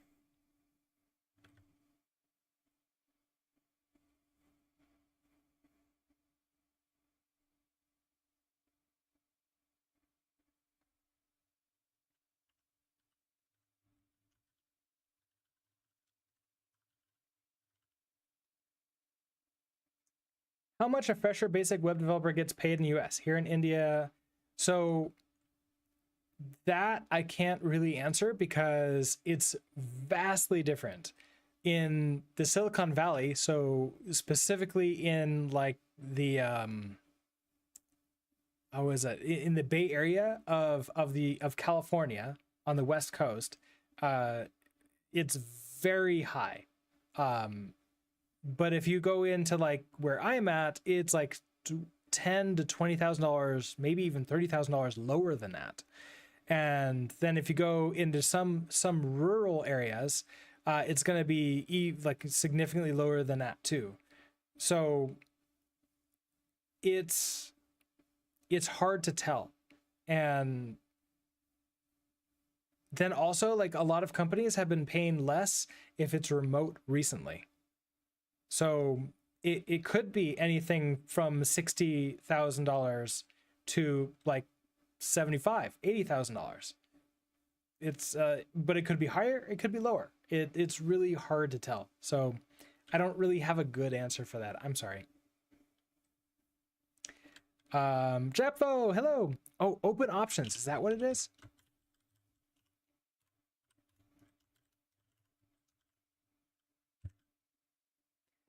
Options and flags that can be used to configure how the file is opened. But no, I wanna write the file. Wait. Will this let me write the file? So open options, create. Oh, sets the option to create a new file. Okay, no, this might be it. So I want to new.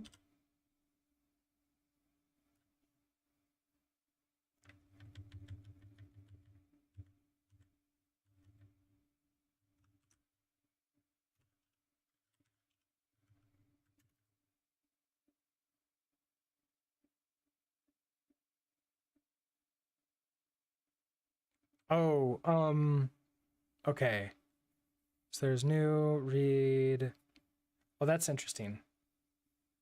Oh, ad break is starting in 5 minutes, and I'll probably be taking a real break then at that time too. Okay, so if I do this,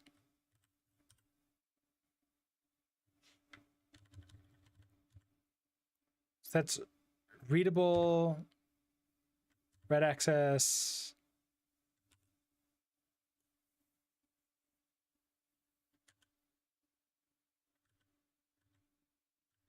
So we have create, sets the option to create a new file or open if it already exists. Okay, so we do write true, create true,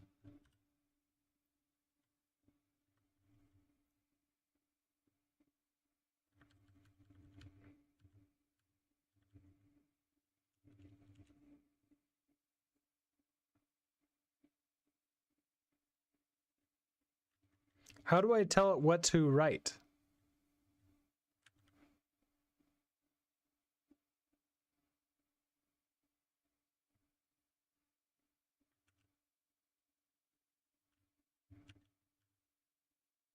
Wait a second, but this doesn't tell me where I can put it, does it? No, this is not going to work. So I need to do the directory separately. And then this writes. So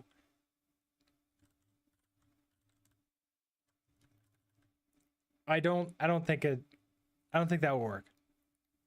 I think that was what I was thinking of. It just doesn't do what I thought it would do. Okay, so if I path push, I want to do standard fs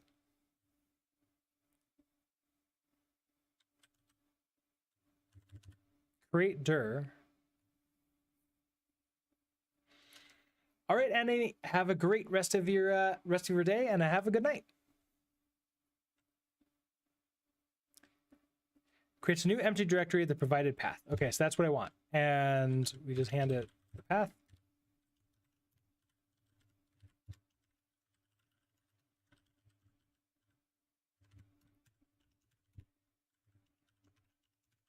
Okay, so I create the directory, and then I process the tree.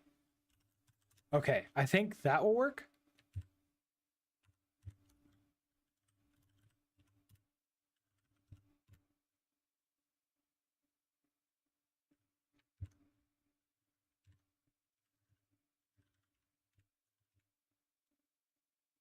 Hey, we got that. Look at that. Okay, so we have Dumpty, Horsey, Scooby, Vanilla, Yikes.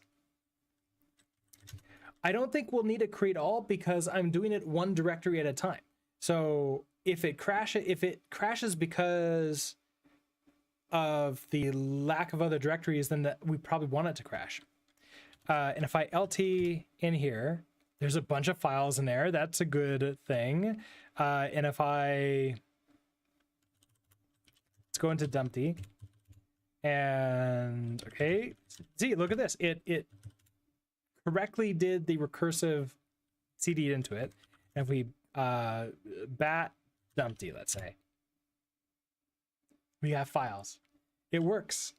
That thing works. Okay, let's get rid of all of our warnings. No more warnings. All right, we have a couple things to work on here. So git commit am. This is, what is it? What did we do? What have we done?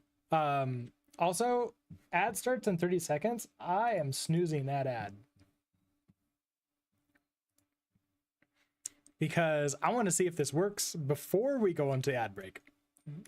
Okay, so git commit am. I want, what do we call this? This is a maybe working. So creating files and folders during checkout. All right, we're going to push this up to Code Crafters, and hopefully it passes the last stage, and then we'll see if this passes the entire thing, because it might not. It also might be checking the modes and something else, which I am not setting. Nope, that's it. We did it. All tests passed. Congrats. Now, obviously, there's some things that we could do to make this more real Git. We could set the mode. We can do all those things. Something to keep in mind for a challenge like this, which is I don't need to go like all the way to reproduce 100% of Git to like get the benefit, right? I've done the major broad brushstrokes for this, and Everything else I could see in my mind. I know how to do it. I know how to set the mode. I know how to do all those other things. So therefore, I don't think we really need to do those. Getting these to pass, that's the big challenge. And we just did it. It's great. We're done. Also, Everton, hello. How are you doing today? Let's go ahead and take a look at this test passed. You can either refactor your code or move on to the next. We are all done here. Yeah, so obviously we could refactor our code if we wanted to, but we are done with this task. This was one of the hard code crafter ones. And I mean, I think it's pretty good.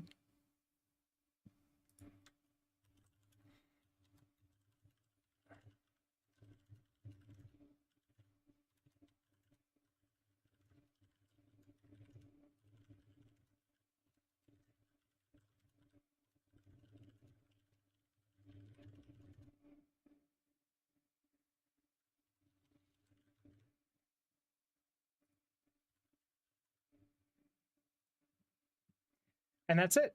So I don't really know what more I would want to do with this. So I'm going to mark this off as done. Successful project. Now, I've sort of mentioned this in a few other streams. This is all from Code Crafters, which I partnered with. They gave me VIP access for this. And obviously we just completed the Build Your Own Get Challenge. There's been some other community members who have done this, especially in the Rust land as well. Like John Gansett did the BitTorrent one.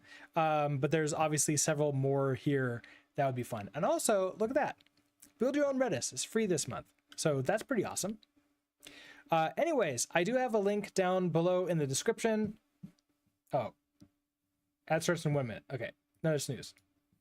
I do have a link to Code Crafters down below in the description, and also over here in Twitch we have Code Crafters, which if you use that link to sign up, and you know you buy it, that is like I get part of that, so it's actually supporting the channel that way, and hopefully helping you out too, because I would hate for you all to sign up for it just to support me, but actually not like get the benefit of this. So I only want people who like actually see this. It's like, yes, I want to do that. All right. Everton, you have a background with JavaScript and learning Rust now. Awesome language. Yeah, I really like Rust. And I do find it fun to work with, especially coming more from, I guess like I was shell scripting and then went into web development. So like those two backgrounds are like, I like it a lot. Let's see. I have not used my last snooze, so I'm going to use that one right now. And I don't know if we're going to continue because we're done with the project. Oh, I guess like something to show off. I do have, I believe in the YouTube description, I do have a link to the code, like my code. And then also if you go in and you actually like run this challenge yourself, you can look at the code. Yeah, if you go to code examples, it is actually other people's code. Like for example, here's my code for the clone repository. So you can actually look into this and take a look at it.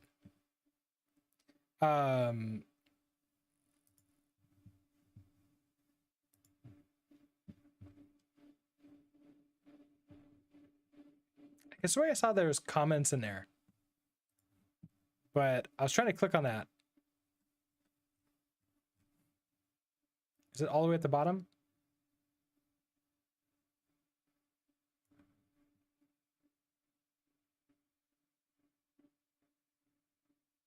Kind of.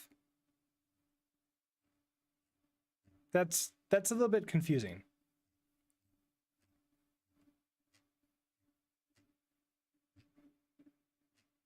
Anyways, okay, I don't know what that is about.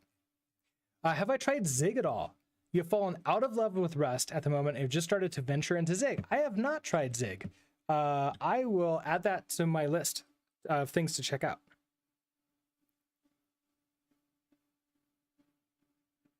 So check out Zig.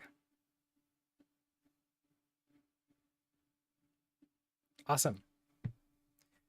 Let's see. I don't really have anything else. If you have any questions, comments, thoughts, we have 8 more minutes. Otherwise, I'll probably call it for a day and take a little bit of early time off to go like continue processing stream VODs and making sure that those can get up onto YouTube. So let me open up.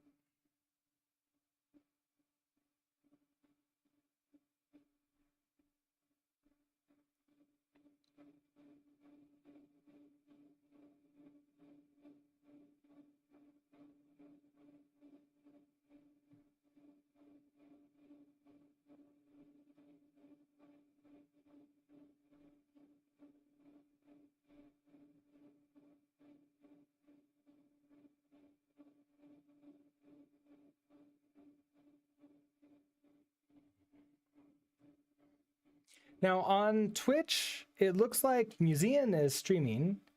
Musean is a big community member in Rust, is in a lot of people's streams and is very, very helpful answering a lot of Rust questions. Also see Musean in a lot of Discords too. So we might raid Musean, who's been streaming for almost 4 hours. So I don't know how long that will be for.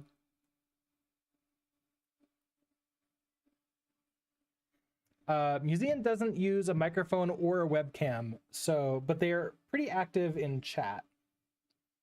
So I'm going to go ahead and set that up as a raid here.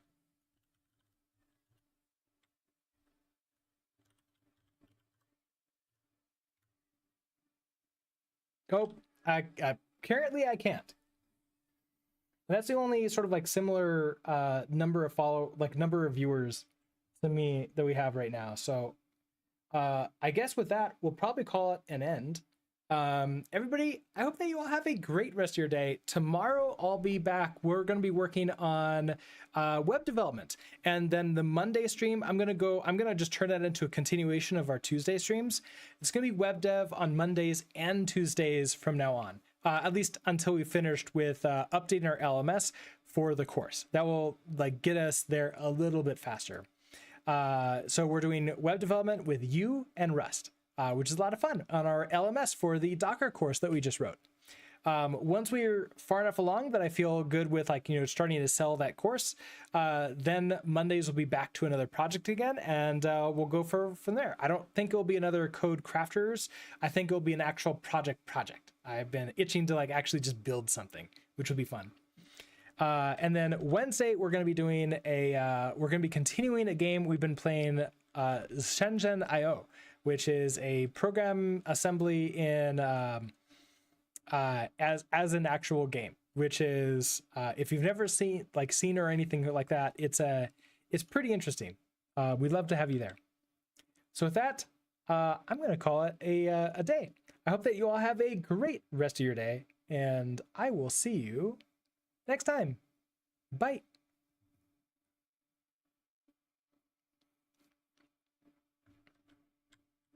Oh, Fit, I'm sorry. I was literally doing my outro just as you came in. Sorry about that. Well, regardless, I hope that you have a great rest of your day, and see you next time.